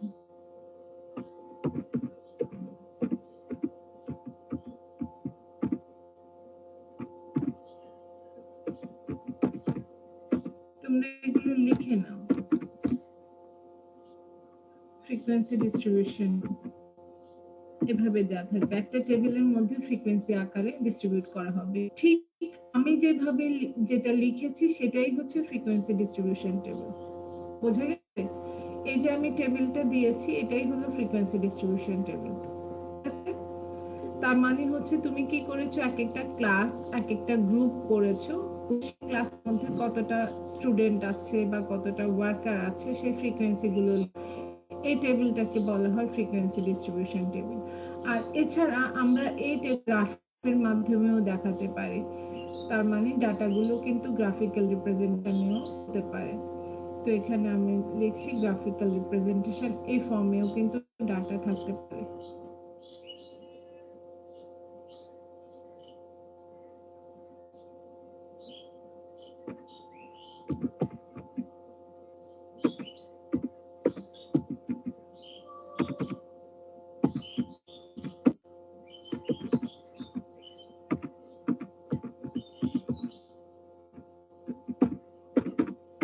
এভাবেও ডাটা থাকতে পারে গ্রাফিক্যাল রিপ্রেজেন্টেশন। তোমরা যখন খেলা দেখো, ধরো ক্রিকেট খেলা, টিভির পর্দায় দেখতে বসলে বা যেভাবে হোক দেখছো, সেই ক্ষেত্রে তোমরা খেলা না দেখেও কিন্তু খেলার মাঝামাঝি গিয়েও কিন্তু খেলার অবস্থানটা বলতে পারো। আকাশ, বলতে পারো কি যখন মাঝামাঝি হঠাৎ করে খেলা দেখতে বসলে, তার মানে প্রিভিয়াসলি কি হয়েছে, খেলাটা কি, এটা কি বোঝা যায়? জি ম্যাম। বোঝা যায়, কিভাবে বোঝা যায় এটা একটু বলো।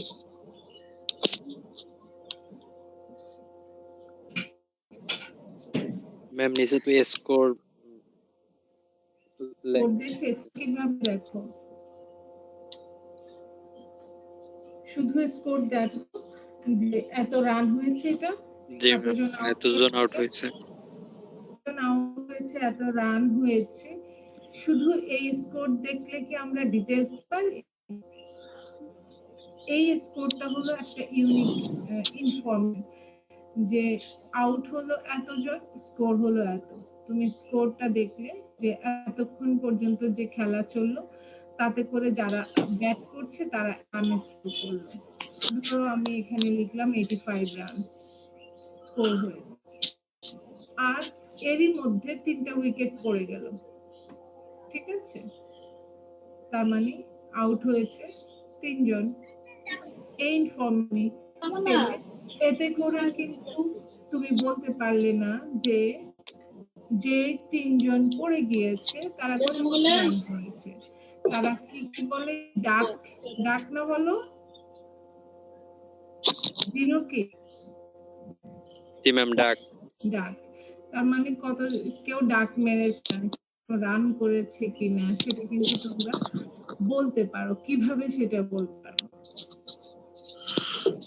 ম্যাম একটা গ্রাফ দেখায় মাঝে মধ্যে।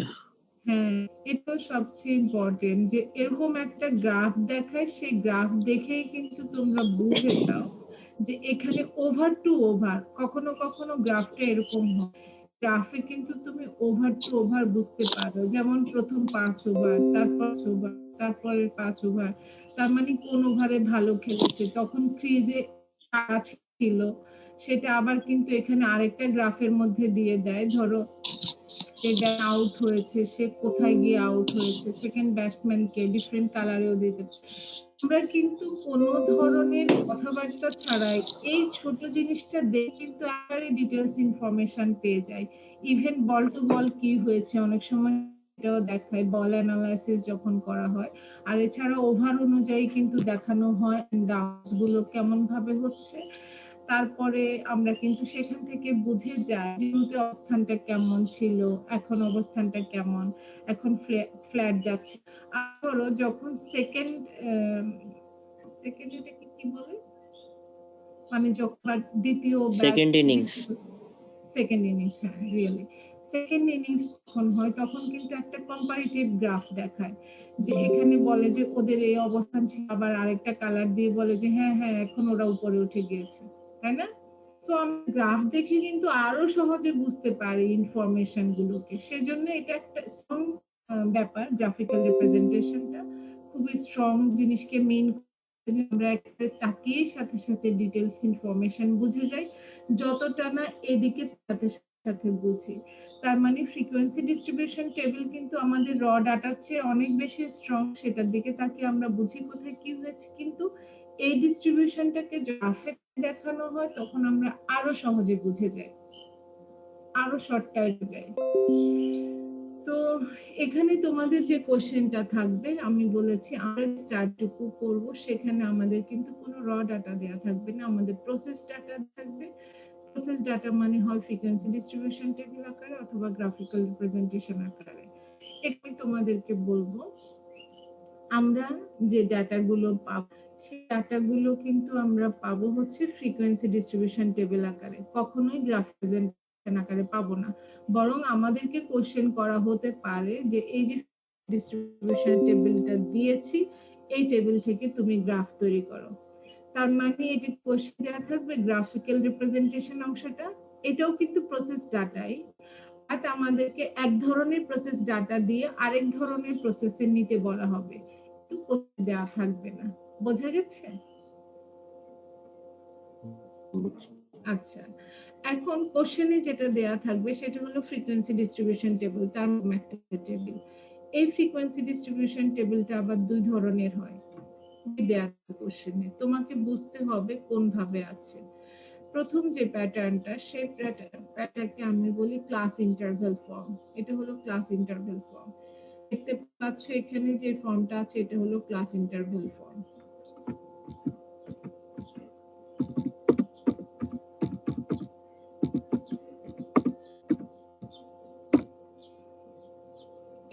এই ফর্মে দেয়া আছে, এখানে ছোট বড় করার অপশন আছে।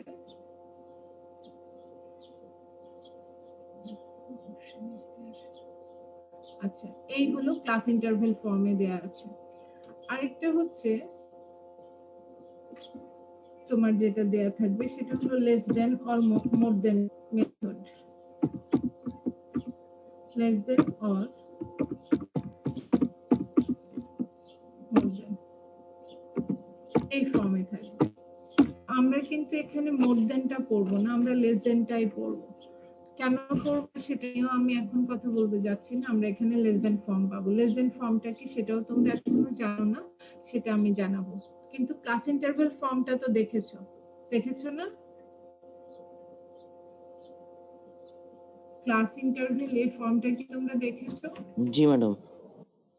এই যে ফর্মটা আমি এখানে লিখে রেখেছি, লেস 40, 42, 50, 52, লেস দেন 40 কেন লিখেছি জানো? এটা কিন্তু লেস দেন ফর্ম না, লেস 40 লিখেছি এই কারণে, আমি যদি বলি 0 to 10 কতজন পেয়েছো, 10 to 20 পেয়েছো, 20 to 30 কত পেয়েছো, এগুলো কিন্তু meaningless, because all are in fail position.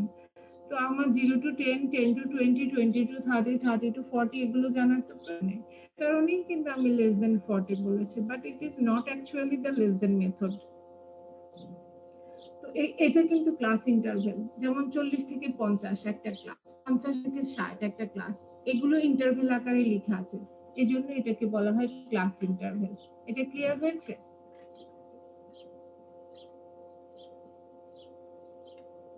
এই কথাটুকু ক্লিয়ার? জি ম্যাডাম। আচ্ছা, কারণ আমাদের কোশ্চেনে কিভাবে দেয়া থাকবে, একটা কোশ্চেন যখন থাকবে ইনফরমেশন কিভাবে থাকবে,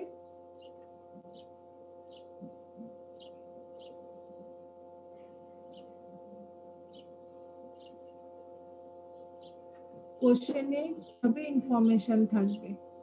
আমাদের ম্যাডাম আপনার ফ্রিকোয়েন্সি ডিস্ট্রিবিউশন টেবিল থাকবে। হ্যাঁ, ফ্রিকোয়েন্সি ডিস্ট্রিবিউশন টেবিল থাকবে। সেই ফ্রিকোয়েন্সি ডিস্ট্রিবিউশন টেবিলটা কখনো কখনো ক্লাস ইন্টারভ্যাল আকারে থাকবে, আবার কখনো কখনো লেস দেন আকারে থাকবে। কেমন সেটা আমরা একটু পরে জানবো, ঠিক আছে? আচ্ছা, এখন তোমাদেরকে বলি এই এই দুটো টাইপের মধ্যে কিন্তু ডিফারেন্স আছে। এই ডিফারেন্সটা যদি তোমরা বুঝে নাও তাহলে তোমরা কোশ্চেনটা পারফেক্টলি বুঝলে। আর কোশ্চেনটা পারফেক্টলি বোঝা মানে কিন্তু তুমি, আমি বলবো যে হাফ ডান বলা না গেলেও আমি বলবো যে কোয়ার্টার ডান তো হয়েছে।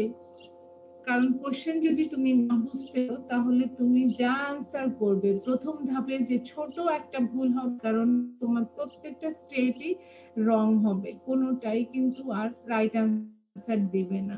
সো এটার ইম্প্যাক্টটা কিন্তু অনেক বড়, জিনিসটা ডিফারেন্সটার মধ্যে বাট ইম্প্যাক্টটা অনেক বড়।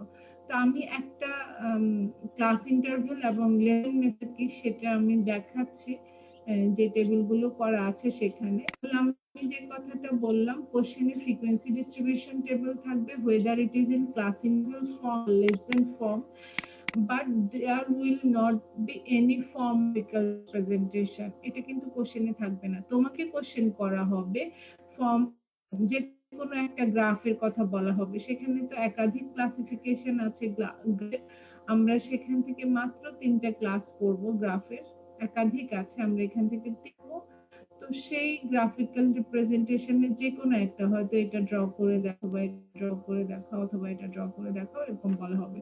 আমরা স্টেপ বাই স্টেপ সেখানে আসবো, সেটা দেখবো। তো এখন আমি যে দুই ধরনের ফ্রিকোয়েন্সি ডিস্ট্রিবিউশন টেবিল আছে একটু দেখাতে চাই।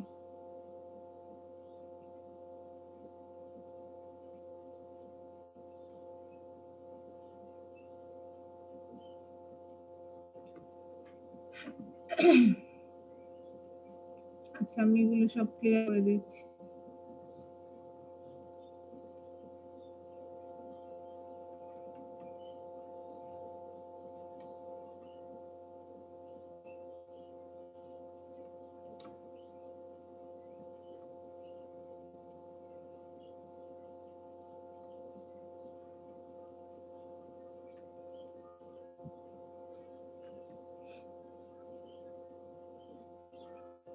এই যে দেখো একটা টেবিল, এই যে দেখো একটা কোশ্চেন,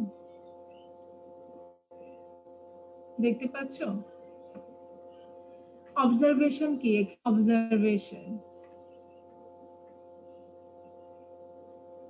এখানে দেয়া আছে, সে observation number of companies. No, আপনার আপনার কি বলে আপনার ম্যাডাম প্রফিটটা প্রফিটটা হলো অবজার্ভ, নাম্বার অফ কোম্পানিজ কি? ফ্রিকোয়েন্সি। ফ্রিকোয়েন্সি। তো এই প্রফিট দেয়া আছে আর নাম্বার অফ কোম্পানি দেয়া আছে। আমি এটা তোমরা দেখেছো ভালোভাবে, কি ফর্মে দেয়া আছে? Class interval or less than? Madam class form. Class interval. এবার আমি আরেকটা কোশ্চেনে যাচ্ছি।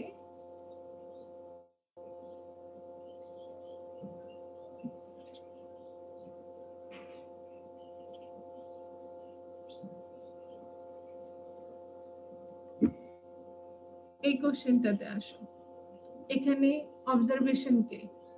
এই টেবিলটার মধ্যে অবজারভেশন কে? ওয়েট, আর ফিক কি? Number of students. আচ্ছা, এটা কোন ফর্মে দেয়া আছে? Frequency distribution table.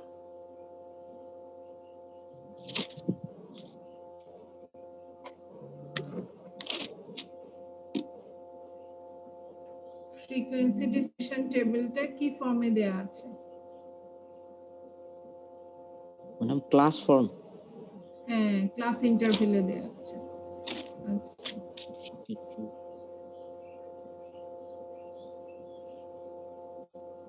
এখানে আসো, এখানে বলো, এখানে একটু ভুল আছে কিন্তু আমি আগে ভুলটা কারেকশন করে দেখাই। ভুল হচ্ছে যে একটা টেবিলকে কপি করা হয়েছে, তো এখানে কিন্তু হবে না। এটা কি হবে? প্রফিট।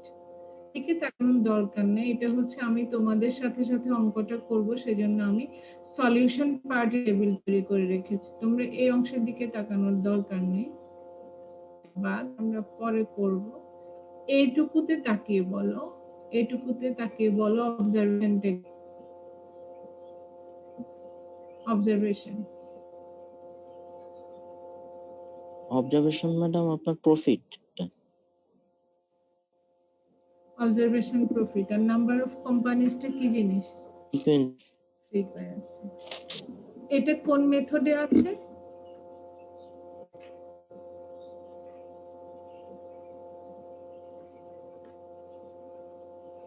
কোন মেথডে আছে? ক্লাস ইন্টারভেলে আছে? না ক্লাস তো নাই এখানে। নাই, কি আছে বলো তো Ashiq? less than less than less than, that means এটা less than মেথড আছে। all are in less than form, তাই না? জি ম্যাম। এটা less than মেথডে আছে। আচ্ছা, এখন তুমি দেখো, একটা আমি বলেছিলাম যে নাম্বার অফ কোম্পানিজ হোক, নাম্বার অফ স্টুডেন্ট হোক, তাকে কি বল? ফ্রিকোয়েন্সি। ফ্রিকোয়েন্সি। এখানে কি লিখেছি? সিএ। আচ্ছা, এরপরে উপরের দিকে যাই। এফটা মনে রাখো যে লেস দেন মেথডে আমি কিন্তু number of observation K CF লিখেছি। নাম্বার অফ অবজারভেশন তো নরমালি ফ্রিকোয়েন্সি কে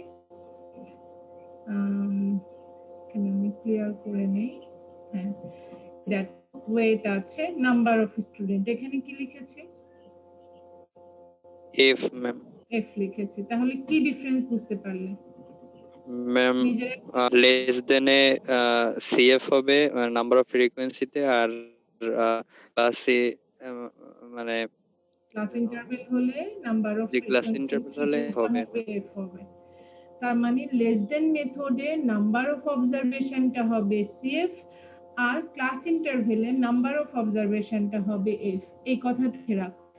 এটা যদি তোমরা ভুল করো তাহলে পুরো অঙ্ক ভুল হবে। সো তোমরা রাখো ক্লাস ইন্টারভেলে নাম্বার অফ অবজারভেশন হবে এফ, আর less than a number of observation হবে সিএফ। তারপরে আমি বলছি সিএফ থেকে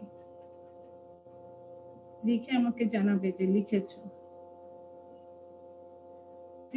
নাম্বার অফ অবজারভেশন হলো এফ, আর দিনে নাম্বার অফ অবজারভেশন হলো সিএফ।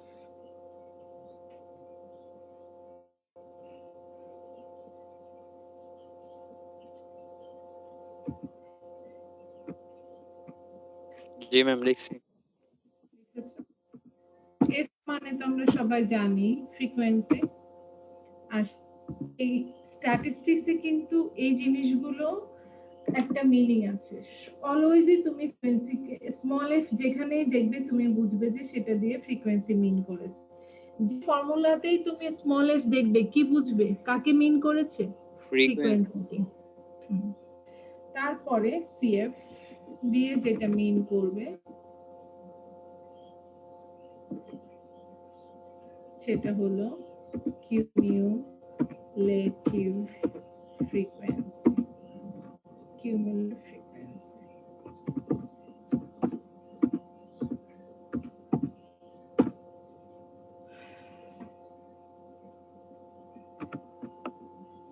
তো বুঝতে পারছো কেন সিএফ হয়েছে। কিউমুলেটিভ ফ্রিকোয়েন্সিটা কি এটা নিয়ে আমি একটু পর কথা বলবো, কিন্তু জাস্ট লিখে রাখো এটা কিন্তু একটা বিশেষ ধরনের ফ্রিকোয়েন্সি।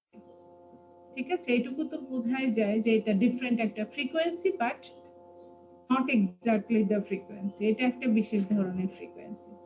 আচ্ছা, আরেকটা কমন টার্ম আছে, সেটাও লিখে দিই, স্মল আই।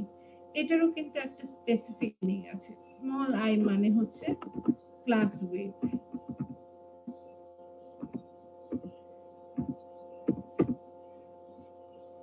এই যেমন থেকে 40, এখানে ক্লাসের লেন্থ কত বা উইডথ কত?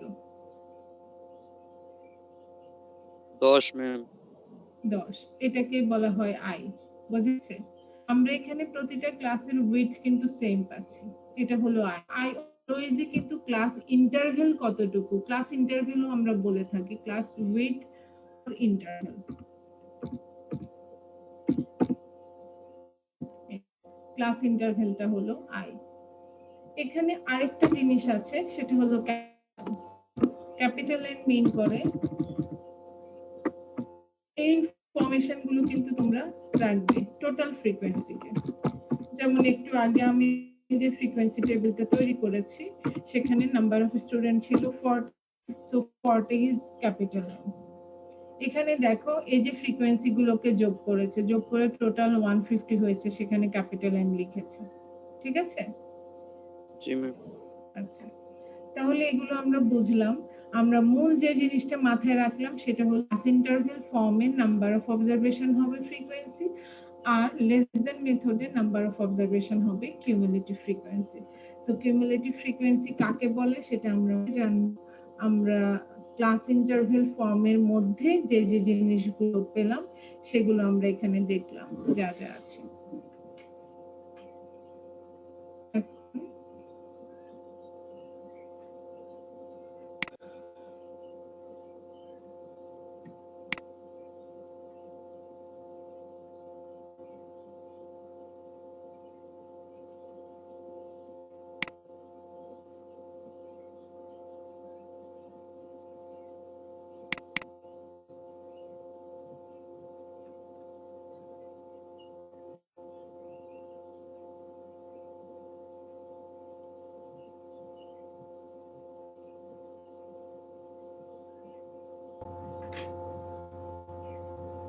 আমরা যে জায়গাটাতে ছিলাম সেটা হলো স্ট্যাটিস্টিক্স কাকে বলে। আমি এটা রেগুলার সব ব্যাচের জন্য লেকচারটা তৈরি করেছি, তো আমি তোমাদের বলবো যে তোমরা এখানে ডেফিনিশনটাই পড়বে। আর যদি তোমাদেরকে শর্ট কোশ্চেনের মধ্যে বলা হয় হোয়াট ইজ স্ট্যাটিস্টিক্স, তাহলে তোমরা এটা দিয়ে ছোট করে একটা নিজের মতো এক্সাম্পল দিয়ে দিতে পারো যা তুমি বুঝেছো সেরকম ভাবে। আর এগুলো তোমাদের পড়ার নেই, এগুলো যখন যেটা প্রয়োজন হবে আমি সেটা বলে দিব। এখানে ডাটার যে দুটো ধরন আছে, সেটা হলো ডাটা, র ডাটা, সেটা তো আমি বলেই দিয়েছি। এখানে ফ্রিকোয়েন্সি কে বলে সেটা লেখা আছে, এটা তোমরা পড়তে পারো। ফ্রিকোয়েন্সি ডিস্ট্রিবিউশনটা কি, the number of student into a certain category is called frequency. কিন্তু আমরা শুধু নাম্বার স্টুডেন্টকে তো মিন করি না, ঠিক আছে? তার মানে হচ্ছে আমরা যদি বলি যে the number of students না বলে আমরা এখানে কি বলতে পারি, নাম্বার অফ অবজারভেশন। যদি তোমাকে বলা হয় ফ্রিকোয়েন্সি কাকে বলে, তুমি কি নাম্বার অফ স্টুডেন্টস বলবে নাকি নাম্বার অফ অবজারভেশন বলবে? Number of of course observation বলবে, কারণ স্টুডেন্ট হতে পারে, এমপ্লয়ি হতে পারে, ওয়ার্কার হতে পারে, কোম্পানি হতে পারে। সো তুমি এখানে লিখবে the number of observation belongs to A certain category, একটা সুনির্দিষ্ট ক্যাটাগরি। অর ক্যাটাগরি না লিখে এখানে সার্টেন ইন্টারভেল লিখতে পারো, একটা সুনির্দিষ্ট ইন্টারভেল, যেমন থেকে 20, এই ইন্টারভেলের মধ্যে যে নাম্বার অফ অবজারভেশন থাকে সেটাকে বলা হয় ফ্রিকোয়েন্সি। এটাও একটা শর্ট কোশ্চেন হতে পারে যে ফ্রিকোয়েন্সি কাকে বলে। তারপর ধরো ফ্রিকোয়েন্সি ডিস্ট্রিবিউশন, ছোট একটা টেবিল দিবে, যেমন 0 থেকে 5 পেয়েছে এতজন, 5 থেকে 10 এতজন, 10 থেকে 20 এতজন। সো হিয়ার 5, 10, 20 at the দিলাম ফ্রিকোয়েন্সি। এরকম ছোট করে একটা এক্সাম্পল দিয়ে দিলে যখন মার্কস থাকবে 1.5, একটা ডেফিনিশন দিয়ে কোশ্চেন করে যদি মার্কস 1.5 থাকে, তাহলে বুঝতে হবে যে তোমাকে এখানে ছোট একটা এক্সাম্পল দিয়ে বোঝাতে হবে। আর আমরা করব না এখানে, যেমন বার গ্রাফ আছে, চার্ট আছে, এগুলো আমরা তোমাদের ক্ষেত্রে নিচ্ছি না। পাই চার্টটা হয়তো বা জানি না শুনে নিতে পারি, কারণ এটা অনেক সময় তোমাদের কাজে লাগে। তবে ডিফারেন্ট গ্রাফ করব, আমি 3টার কথা বলেছি, সেটা আমি পরবর্তীতে জানাবো কোন 3টা করব। সো এখান থেকে তোমরা ফ্রিকোয়েন্সি এবং ফ্রিকোয়েন্সি ডিস্ট্রিবিউশন টেবিলটা পড়ছো, স্ট্যাটিস্টিক্স কাকে বলে। আচ্ছা, এরপরে ক্লাস উইথ, এগুলো তোমাদের দেখার দরকার নেই, আমি এগুলো বুঝিয়ে দিয়েছি। আচ্ছা, ক্লাসের যে মিড পয়েন্টটা, যেমন একটা ক্লাস হলো 0 থেকে 10 বা একটা ক্লাস হলো 10 থেকে 20, ক্লাসের পয়েন্টটা কি? মানে 15। 15 কি 10 থেকে মিড 15 হলে কিভাবে 15? এটার দিক দিয়ে তাকাও, লিমিট কত? Lower limit 10 madam. প্লাস হবে লোয়ার লিমিট প্লাস আপার লিমিট। লোয়ার লিমিট হলো 10, আপার লিমিট হলো 20, তার মানে 30 পেলে ইকুয়াল টু 15। বুঝে গেছে? এটাকে বলা হয় মিড পয়েন্ট। মিড পয়েন্টও কিন্তু প্রয়োজন হয়। সো ওই যে মিড পয়েন্টটাও তোমরা শিখবে। তোমাদেরকে যা দিয়ে দিয়েছি যে এফটা কাকে বলে, এটা লিখে নিয়েছো না? এফ কি মিন করে, কাকে বলে না? এফ কি মিন করে, সিএফ কি মিন করে, জি আই ম্যাম, কি মিন করে লিখেছো, এন কি মিন করে সেটাও লিখেছো। আর এই যে মিড পয়েন্টটা আছে, এই মিড পয়েন্টকে সাধারণত ক্যাপিটাল এক্স ম্যাম দিয়ে যে এ দেখলাম ওইটা কি মিন করে? কোনটা? ম্যাম ওই যে x মাইনাস আই না x মাইনাস এ আমি ডিভাইডেড বাই যখন বলবো, আব্দুল রাকিব কথা বলছিলি বোধহয়, রাকিব, আমি যখন যেটা মনে করব যে এটা এই ইনফরমেশনটা এখন দেওয়া প্রয়োজন, আমি তখন দিয়ে দিব। সো আমি ওইখানে একটু আছি। আচ্ছা রাকিব, জি ম্যাম। আচ্ছা এখানে ক্লাস, এখানে যে ক্যাপিটাল এক্স আছে সেই ক্যাপিটাল এক্সটা দিয়ে মিড পয়েন্ট মিন করে। এই যে জিনিসগুলো, এগুলো তোমরা অলওয়েজ যখন যে নোটেশনটা চেনাবো সেই নোটেশনগুলোকে এক জায়গায় লিখে রাখবে। তাহলে যেটা হবে, তুমি মনে রাখতে তোমার সুবিধা হবে এবং তুমি আর ভুলেও যাবে না, একটার সাথে একটাকে আলাদা করতে পারবে, সিম্বলগুলোকে আলাদা করতে পারবে। সো ক্যাপিটাল এক্স আমি মিড পয়েন্টকে বোঝাবো, এই কথাটা আমি বলে দিলাম। তার মানে কোনো একটা যখন তুমি এফ দেখবে তুমি বুঝবে এটা ফ্রিকোয়েন্সি, সিএফ দেখবে তুমি বুঝবে এটা কিউমুলেটিভ ফ্রিকোয়েন্সি, দেখবে তুমি বুঝবে এটা ক্লাস ইন্টারভ্যাল, এন দেখবে তুমি বুঝবে এটা টোটাল ফ্রিকোয়েন্সি, এবং ক্যাপিটাল এফ দেখবে, এক্স দেখবে তুমি বুঝবে এটা হলো মিড পয়েন্ট। ঠিক আছে? এই পর্যন্ত। এখন আমি আসলে ধারাবাহিকভাবে একটু দেখে নিচ্ছি যে আমি কোনো কিছু, কোন টেক্সটটা তোমাদের দিতে চেয়েছিলাম সেটা মিস করেছি কিনা, তো সেই জায়গায় যেতে চাচ্ছি। আচ্ছা যাই হোক, ওভারঅল কনসেপ্টটা আমার যেটা দেওয়া প্রয়োজন ছিল আমি সেটা দিয়েছি। এখন আমি আসতে চাই মেজার অফ সেন্ট্রাল টেন্ডেন্সি। এর মধ্যে কিন্তু আমি তোমাদেরকে ওই যে x minus a by d এগুলো কি সেগুলো বলে দেব। আগে একটু জানতে চাই অফ সেন্ট্রাল টেন্ডেন্সি। আমি যখন ক্রিকেট নিয়ে তোমাদের বসলাম যে খেলা দেখতে বসে তোমরা কিভাবে প্রিভিয়াসটা জানতে পারো, তখন আমি বলেছি যে আমি স্কোর দেখে বুঝবো যে খেলার অবস্থা কি। এই যে স্কোরটা, এই স্কোরটা তো একটা রেজাল্ট, ইউনিক রেজাল্ট না? জি ম্যাডাম। এই জি ম্যাম। ইউনিক রেজাল্ট মানে হচ্ছে অনেক 49, মানে টাইম যারা ব্যাটিং করবে তাদের টার্গেট হচ্ছে 350 করা। সো 350টা হলো সেন্টার। এই যে সেন্টারের দিক অবজারভেশন গুলোকে, এখন এই 350 তে কি হবে দেখো, প্রথম যে পেয়ার নামবে স্টার্টিং এ, সেই পেয়ারে কি 350 করে ফেলবে? এরকম ঘটনা কি কখনো ঘটেছে যে দুটি খেলা শেষ করে দিতে পেরেছে? I don't know. G madam, ঘটছে। ঘটছে, আচ্ছা সেটা হলো বেটার। আর ম্যাক্সিমাম ক্ষেত্রে তো সেরকম ঘটনা ঘটে না। তো প্রথম জুটি যে রানটা করলো, আচ্ছা আমি এটা 350 থেকে দূরে বোঝাতে এখানে দেখালাম। তারপরে একজন পড়ে গেল, নতুন একজন এসে পেয়ার তৈরি করলো, রানটা এখানে আছে, তারপরে এখানে আছে, তারপরে এখানে আছে, এভাবে করে করে কিন্তু কি করছে, 350 কাছে আসার চেষ্টা করছে না?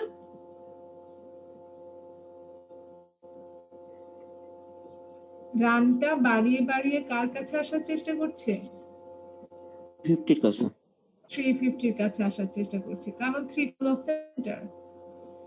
এই যে 350 কাছে আসার চেষ্টা করা, টেন্ডেন্সি থাকা, টেন্ডেন্সি কথাটার মানে হলো প্রবণতা। তাদের প্রবণতা কি 50 কাছে যাওয়া, এদের প্রবণতা কি বেড়ে বেড়ে 350 কাছে আসা, বেড়ে বেড়ে কোথায় আসা 350 কাছে আসা। এটাকে বলা টেন্ডেন্সি। টেন্ডেন্সি কথাটার মানে হলো প্রবণতা। সেন্ট্রাল টেন্ডেন্সি মানে হলো কেন্দ্রীয় প্রবণতা, দ্যাট মিন্স সেন্টারের কাছে যাওয়ার যে প্রবণতা। টেন্ডেন্সি কি সেন্টারের কাছে যাওয়ার যে প্রবণতা, সেটা হলো সেন্টার টেন্ডেন্সি। আর এই সেন্ট্রাল টেন্ডেন্সিটাকে মেজার আমরা একাডেমিক মেথডে, এই জন্য মেজার্স বলা হয়েছে। মেজার করা মানে তো সবাই জানোই। সো সেন্ট্রাল যে কেন্দ্রের দিকে যে যাওয়ার প্রবণতা, তার মানে হচ্ছে ইউনিক হওয়ার যে প্রবণতা, সেটাকে বলা হয় সেন্ট্রাল টেন্ডেন্সি। আর সেটাকে আমরা মেজার করব। কি কি ভাবে আমরা এখানে লিখেছি, 3টা মেথডে আমরা মেজার করব, arithmetic, median এবং mode.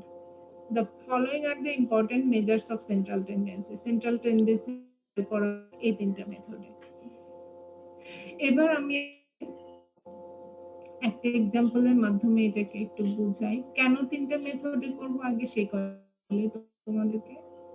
আমি এখানে আমার এগুলো উপরে নিচে হয়ে গেছে, সো আমি বারবার মিস্টেক করছি।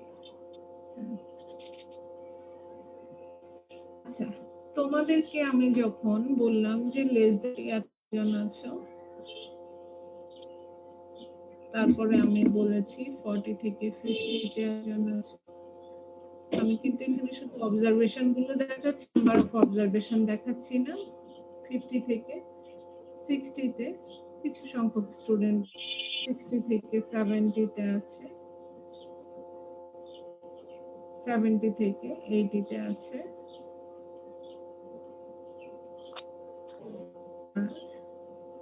above 80 তে আছে। এভাবে আমি যখন লিখলাম, লেখার পর আমি তো তোমাদেরকে কি জানতে চাই, আমি আসলে বুঝতে চাচ্ছি যে ব্যাচটাকে বেশি দেওয়া যাবে না কম দেওয়া যাবে, কি ওয়েতে। আসলে তোমরা ভাবো, বেশিরভাগ ক্ষেত্রে তোমরা বলতে স্টুডেন্টরা ভাবে যে এই ব্যাচকে বেশি পড়ানো হচ্ছে, এই ব্যাচকে কম পড়ানো হচ্ছে। সেক্ষেত্রে আমরা একটু এক্সকিউজও করতে চাই, জায়গাটায় যাচ্ছি না। আমি বলছি একটা ব্যাচ সম্পর্কে যদি আমি জানি তারা কতটা স্ট্রং বা কতটা উইক, তারা স্টেবল কিনা। এমন যদি হয় 2টা স্টুডেন্ট তাড়াতাড়ি ধরে ফেলতে পারছে আর আমি তাদেরকে নিয়ে রান করে যাচ্ছি, বাকিরা তো ডিসকমফোর্ট ফিল করবে। সমস্যাটা হচ্ছে যারা ডিসকমফোর্ট ফিল করে, যারা ধরতে পারে না, তারা বুঝতেই পারে না যে কোথায় কোশ্চেনটা করবে, কোথায় গিয়ে টিচারকে থামবে যে আমি এই জায়গাটা ধরতে পারছি না, তারা সাইলেন্টই থেকে যায়। ফলে তারা লুজার থেকে লুজার হতেই থাকে। আর আরেকটা বিষয় যেটা, আমি যদি জানি পুরো ব্যাচ সম্পর্কে যে এই ব্যাচ হচ্ছে এই ক্যাটাগরি, তাহলে কিন্তু আমার একটা মেন্টাল প্রিপারেশন থাকে যে এই ব্যাচে কি করাতে হবে, কতটুকু লেকচার দিতে হবে, and most importantly how to deliver the lecture.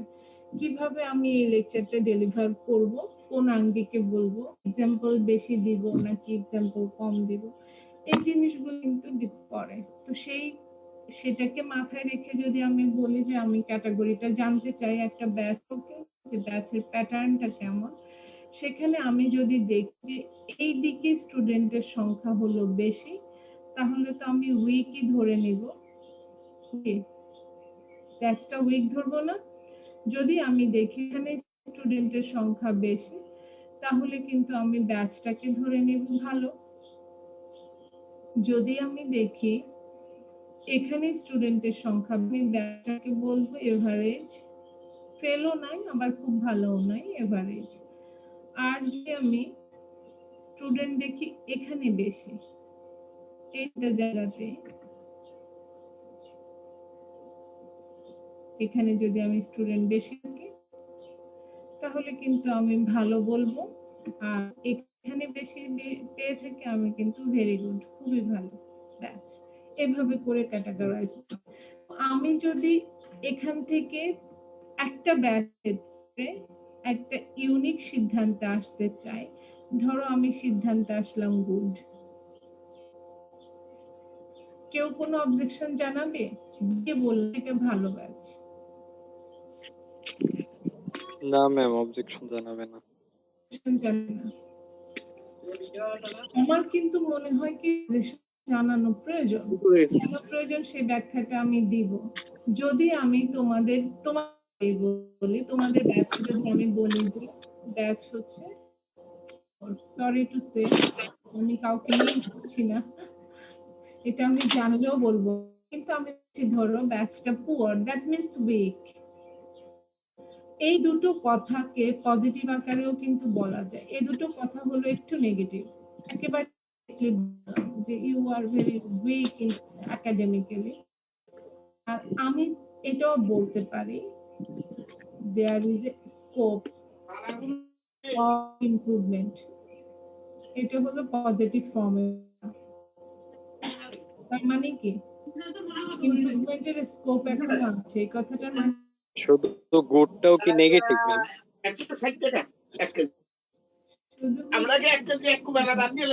আমরা কিন্তু কখনোই কোনো কিছুকে এরকম, I am also not the perfect one, so আমরা কোনো কিছু মনে হয়, এটা আমার ব্যক্তিগত ওপিনিয়ন, যে গুড হওয়া খুব সহজ বিষয় না, যে তোমাকে এই বিষয়টা সহজ না। আর যে হবে, কারো বাসার সাউন্ড আসছে, একটু সাইলেন্ট থাকো, মানে মিউট রাখো আর কি। একজন ইন্ডিভিজুয়াল সে চেষ্টা করতে পারে ভালো হওয়ার, কিন্তু যখন গ্রুপ অফ স্টুডেন্ট হবে, গ্রুপ অফ পিপল হবে, সে গুণে হলে পুরো দল নিয়ে তাকে ভালো হতে হয়। সো সেক্ষেত্রে কখনো বলবো না যে না এটা নেগেটিভ, আমি বলবো এটা পজিটিভ। বুঝতে পেরেছো?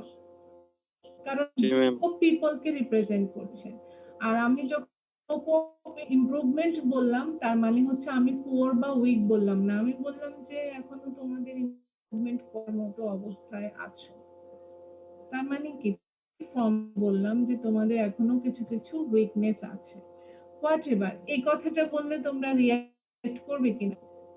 ধরো তোমাদেরকে বলেছে, আমি বলি না কেন, এই ফর্মে বললাম, রিঅ্যাক্ট করবে? না ম্যাম। না। পুয়ার বললে রিঅ্যাক্ট করবে? ম্যাম মানে একটু খারাপ লাগবে আর কি। হ্যাঁ, একটু খারাপ লাগবে। আচ্ছা ঠিক আছে, একটু খারাপ আমি লাগাতে চাচ্ছি না। এখন কথা হচ্ছে, আমি বলবো একেবারে স্ট্যাটিস্টিক্যালি, আমি যখন উইক বলবো, আমরা কিন্তু আমাদের হয়, এটাও আমার কিন্তু একটা নতুন ভাবে রিয়েলাইজেশন। যেমন আমি কখনো কেউ যখন কোনো কিছুকে কি করে করে, আমি এটাকে, আমার কাছে খুব পজিটিভ মনে হতো না, যে অপোজ করেছে তার মানে অ্যাকসেপ্টেন্সটা কম।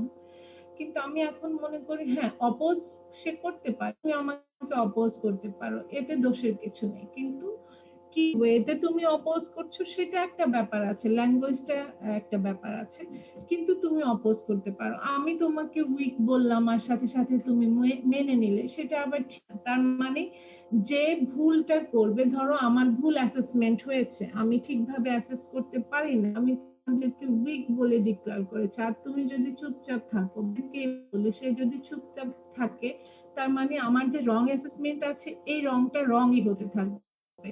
So if it is wrong, you have to oppose. তোমাকে বলতে হবে যে না ম্যাম, আমরা তো আসলে এত উইক না, আপনি আমাদেরকে এভাবে ভাবছেন। সেটা শুধু মুখে এভাবে বললে হবে না, তোমাকে কিন্তু সেটা প্রুভ করতে হবে, দেখাতে হবে যে আমি কিন্তু এরকম করেছি। সো এটা তোমাকে কিন্তু লজিক্যালি বলতে হবে, এই কথাটা স্ট্রং হওয়া চাই, কিন্তু পোলাইট হওয়া চাই। পোলাইট কখনো কম্বিনেশন হতে পারে, তোমরা ভেবে দেখবে, আমি ল্যাঙ্গুয়েজের ওই জায়গায় যাচ্ছি না, আমি ধরে নিলাম তোমরা করেছো লজিক্যালি। তার মানে একজন এসে বললে আমাদের কিন্তু এই কোর্সে খুব বেশি ক্লাস হয় নাই, আমরা কন্টেন্টটা ভালোভাবে নিতে পারি নাই, এটা একটা তোমরা জানাতে পারো। তোমরা কমনলি যেটা জানো সেটা হচ্ছে সেটা কি বলতো, যদি ধরো তোমাকে উইক বলা হয় আর তুমি এক্সকিউজ চাও, একদম ফ্র্যাঙ্কলি বলো কিভাবে এক্সকিউজ করো।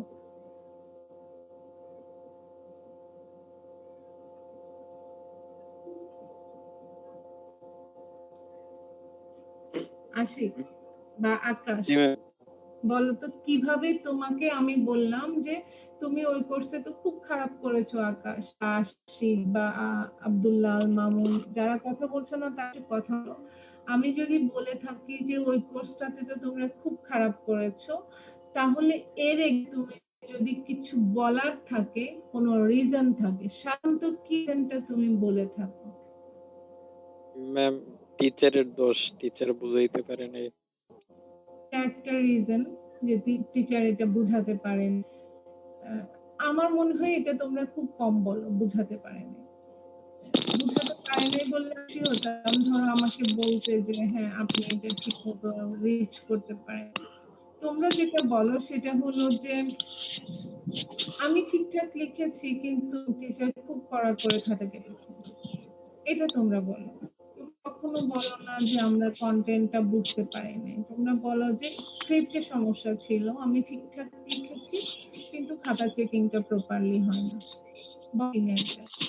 আর একটাও বলে ম্যাডাম, আপনার 40% মার্ক কম দিচ্ছে। 40% কম দিছে। ও হ্যাঁ 40% এক্স্যাক্টলি 40% এর মার্কস কম দিছে। এটা ম্যাডাম তার একেবারে মানে পিওর হচ্ছে সত্যি কথা ম্যাডাম। একেবারে না, sure। হ্যাঁ এটা আমি নিজে ব্যক্তিগতভাবে আমার অভিজ্ঞতা, তোমরা জানো যে আগে যে এক্সামটা ছিল সেটা ন্যাচারাল সায়েন্সের পাশে ছিল, আর তাদের রেজাল্ট বোর্ড যেটা বোর্ডটা তো ওখানে ওই ওই লনের মধ্যেই থাকতো। তো আমরা যখন যাওয়া আসতাম এর মধ্যে স্টুডেন্ট রেজাল্ট দেখছে, বেশিরভাগ স্টুডেন্টকেই দেখা যেত যে বলছে স্যার আমাকে এরকম দেখছিস, আমি এখানে ফাইনালে কত ভালো করেছে, আমাকে 40% পুরা ধরাই দিছে, দোষ পুরা ধরাই দিছে। This are the language of. তো এটা একটা কমন যে 40% আমাকে মার্কস দেয়। এখানে আমি তোমাদেরকে প্রাসঙ্গিক ভাবে বলে রাখি, তোমরা যেহেতু এক্সপেক্ট করো যে 40% টা আমি এমনি এমনি পেয়ে যাব, আসলে কিন্তু তা না। এক স্টুডেন্ট সিনসিয়ারলি রেগুলার ক্লাসে আসছে, সে তো 10-10 পাচ্ছে অ্যাটেন্ডেন্সে। এটা না হয় সহজ যে কেউ যদি কোনো অ্যাক্সিডেন্টাল ইস্যুতে না আসতে পারে তাকে 2-1 মার্কস কনসিডার করা, কিন্তু যে স্টুডেন্টটা প্রতিদিন আসলে তাকে আবার যে এসে বললো যে আমার এই সমস্যা ছিল, তাকে অ্যাটলিস্ট 8 দেয়া যায়, তাকে তো 10-10 দেয়া যায় না। তার মানে যে রেগুলার ঘুম থেকে সকাল 8টার ক্লাস করেছে তার সাথে তো অন্যায় করা হয়। জি ম্যাম। তো এটা তোমাদের মাথায় রাখতে হবে। এটা গেল একটা। আরেকটা হলো অ্যাসাইনমেন্ট, তোমরা ধরেই নাও যে সবাই সমান পাবে। এখন বলো একটা স্টুডেন্ট কষ্ট করে অ্যাসাইনমেন্টটা তৈরি করে, প্রবলেম গুলো সলভ করে, আর বাকিরা দেখে দেখে লিখেছো। তোমরা হয়তো আমাকে কোশ্চেন করতে পারো যে আপনি কিভাবে বুঝলেন যে আমরা দেখে দেখে লিখেছি ও করেছে। সেটা তো ভিন্ন জায়গা সেই কোশ্চেনটা, যদি করো সেটা অ্যান্সার দিব। কিন্তু দুটো মার্কস যে কিছুটা ডিফার করবে, এটা তো করবেই। নাকি আমি একেবারে আমি বলি আর যে টিচারই বলুক তার উচিত হবে ব্লাইন্ডলি অ্যাসাইনমেন্টে সবাইকে দেওয়া, কোনটা ঠিক হবে? ম্যাডাম আপনি যেটা বলছেন ঠিক আছে, কিন্তু কিছু কিছু টিচার আছে, যেমন আমার গত স্প্রিং এর রেজাল্টে ম্যাডাম অনেকগুলা সাবজেক্টে আমাকে 78-77 আটকাই দিচ্ছে। সেখানে আমার 30%-এ মানে মিড এবং ফাইনালে ভালো মার্ক ছিল, আচ্ছা 31-32 করে এটা করে দিয়ে এটা আমি রাখছে। বলি যে হ্যাঁ যদি এরকম হয় যে তুমি 77 পেয়েছো আর তোমার কি বলবো অ্যাটেন্ডেন্সের স্কোপ থাকে তোমাকে মার্কস দেওয়ার, তাহলে তিনি দিতেই পারেন। যদি টিচার জেনারাস হন, উদার হন, তাহলে উনি হয়তো এক্সকিউজ করতে পারেন, ঠিক আছে যখন এদিকে ভালো করছে আমি অ্যাসাইনমেন্টের মার্কসটা ছেড়ে দিই। কিন্তু আমি কখনো বলবো না যে সিটিতে মার্কস বাড়িয়ে দিয়ে এটা উনি করতে পারেন। সেক্ষেত্রে তোমার কি সিটি মার্কস ভালো ছিল? আমার ম্যাডাম সবই ভালো ছিল মানে, আর স্যারকে আমি জিজ্ঞেস করিনি, আমার গ্রেডও এই কারণে কম, 3.89 যে আটকাই গেছে। আসতো 40 কিন্তু তোমার অ্যাসাইনমেন্ট আছে, অ্যাটেন্ডেন্স আছে, এর পাশাপাশি আছে সিটি, যেটা তোমার এক্সাম। আমার কোশ্চেন হলো এই যে আউট অফ 40 কম পেয়েছি কারণে পেয়েছো নাকি অ্যাটেন্ডেন্স অ্যাসাইনমেন্টের কারণে পেয়েছো? এটা তো ম্যাডাম এটা লাস্ট স্প্রিং এর ম্যাডাম, স্প্রিং এ তো আমাদের ওইভাবে মার্কশিট আমরা দেখিনি। আচ্ছা, তাহলে ওইটা একটু জানতে হবে। তবুও আমি সরি ফিল আর আমি বলবো যে যদি ওনার অ্যাটেন্ডেন্স এবং অ্যাসাইনমেন্টে ভালো মার্কস থেকে থাকে, ধরো অ্যাটেন্ডেন্সে তোমাকে 10 দিয়েছে, অ্যাসাইনমেন্টে তোমাকে 9 দিয়েছে বা 8 দিয়েছে, ক্ষেত্রে আব্দুল হাকিমটা সিটির জন্য হয়েছে, তাহলে আমি এটা নিয়ে কোনো ধরনের কমেন্ট করতে চাই না, কারণ এটা আসলেই তো সিটি তো একটা পরীক্ষা, এখানে তো আর এরকম ইচ্ছা মতো মার্কস বাড়ানো কমানো যায় না। কিন্তু যদি কোনো স্টুডেন্ট ভালো একটা গ্রেড পেতে যায় আর তার অ্যাসাইনমেন্টে অ্যাটেন্ডেন্সে কোথাও মার্কস দেওয়ার সুযোগ থাকে, তাহলে তো আমরা সাধারণত দিয়েই থাকি। এটা হলো একটা। আর আমি যেটা বলছিলাম যে কি বলছিলাম, কোন পয়েন্টে ছিলাম সেটা তো ভুলেই গেছি।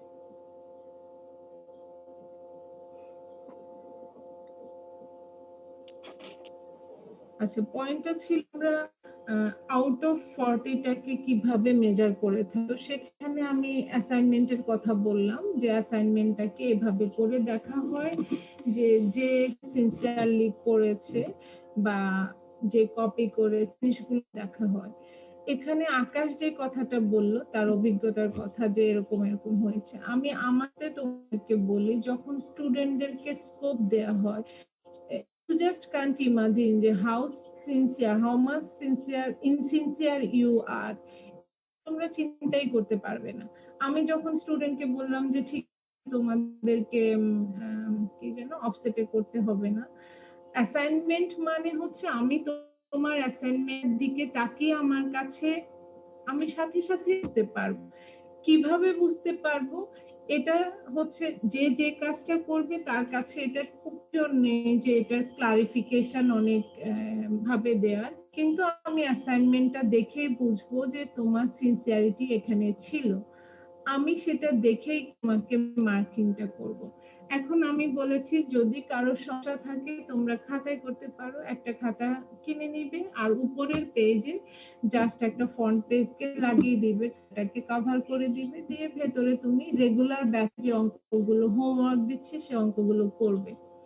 এখন আমি যখন একটা অ্যাসাইনমেন্ট পেয়েছি, যে অ্যাসাইনমেন্টটা আমি আউট অফ 10 এ 3 দিয়েছি, মানে জি পাওয়ার, তো সে যখন আমার কাছে আসলো আমি বললাম যে তোমার অ্যাসাইনমেন্টটা আমি প্রদর্শনীতে রাখবো, তোরা সব দেখতে পারে। তো তুমি যদি কারো কাছে নিয়ে এই অ্যাসাইনমেন্ট থেকে কোনো মার্কস আনতে পারো তারপর আমার কাছে আসো।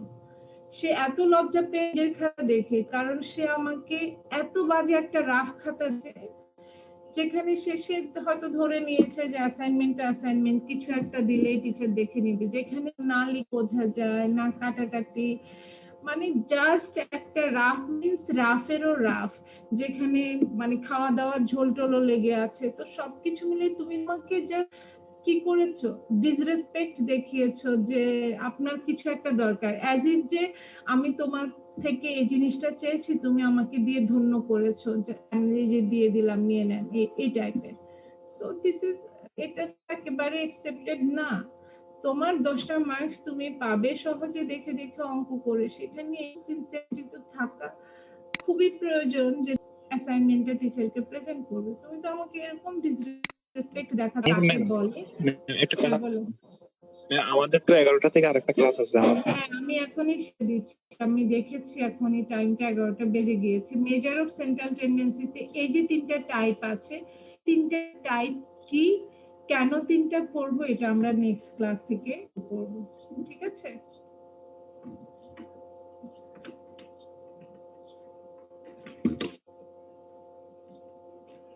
তাহলে আজকে যে ইনফরমেশন গুলো তোমরা মাথায় নিয়ে নেক্সট ক্লাসে ক্লাস করতে বসবে, সেই ইনফরমেশন গুলো হলো আমরা কোশ্চেনে কি ফর্মে কি কোশ্চেন, তার অ্যান্সার হলো ফ্রিকোয়েন্সি ডিস্ট্রিবিউশন ফর্ম। ফ্রিকোয়েন্সি ডিস্ট্রিবিউশনের কয়টা ফর্মে তোমরা অ্যাটেন্ডেন্স দিতে দিতে আমাকে একটু অ্যান্সার করো, ফ্রিকোয়েন্সি ডিস্ট্রিবিউশনের ফর্মে আমরা কোশ্চেনটা পেতে পারি? ম্যাম দুইটা ফর্মে, একটা হলো ক্লাস ইন্টারভ্যাল ফর্ম, একটা হলো লেস দ্যান ফর্ম। আচ্ছা, এখন আমি বলি যে ফ্রিকোয়েন্সিটা কাকে বলি, অবজারভেশনটাই বা কাকে বলি। প্রথমে বলো অবজারভেশনটা কি, কাদেরকে অবজারভেশন বলবো? যাদের উপর সার্ভে করব, সেটা প্রফিট হতে পারে, এটা মার্কস হতে পারে, আর কি হতে পারে? প্রফিট আর মার্কস ছাড়া আর কি হতে পারে?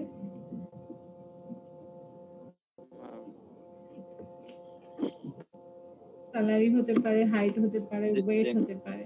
আচ্ছা, আরেকটা ছোট কোশ্চেন, সেটা হলো ক্লাস ইন্টারভ্যাল ফর্মে আর লেস দেন মেথডে যে নাম্বার অফ অবজারভেশন থাকবে, কোনটাকে কি বলবো? আজকে কত তারিখ? ম্যাম 12 তারিখ আজকে।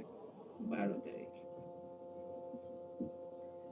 আচ্ছা, রকুনউদ্দিন আছো? রকুনউদ্দিন নেই, আছে। দেলোয়ার হোসেন আছো? Yes, ma'am. ইয়াস হোসেন?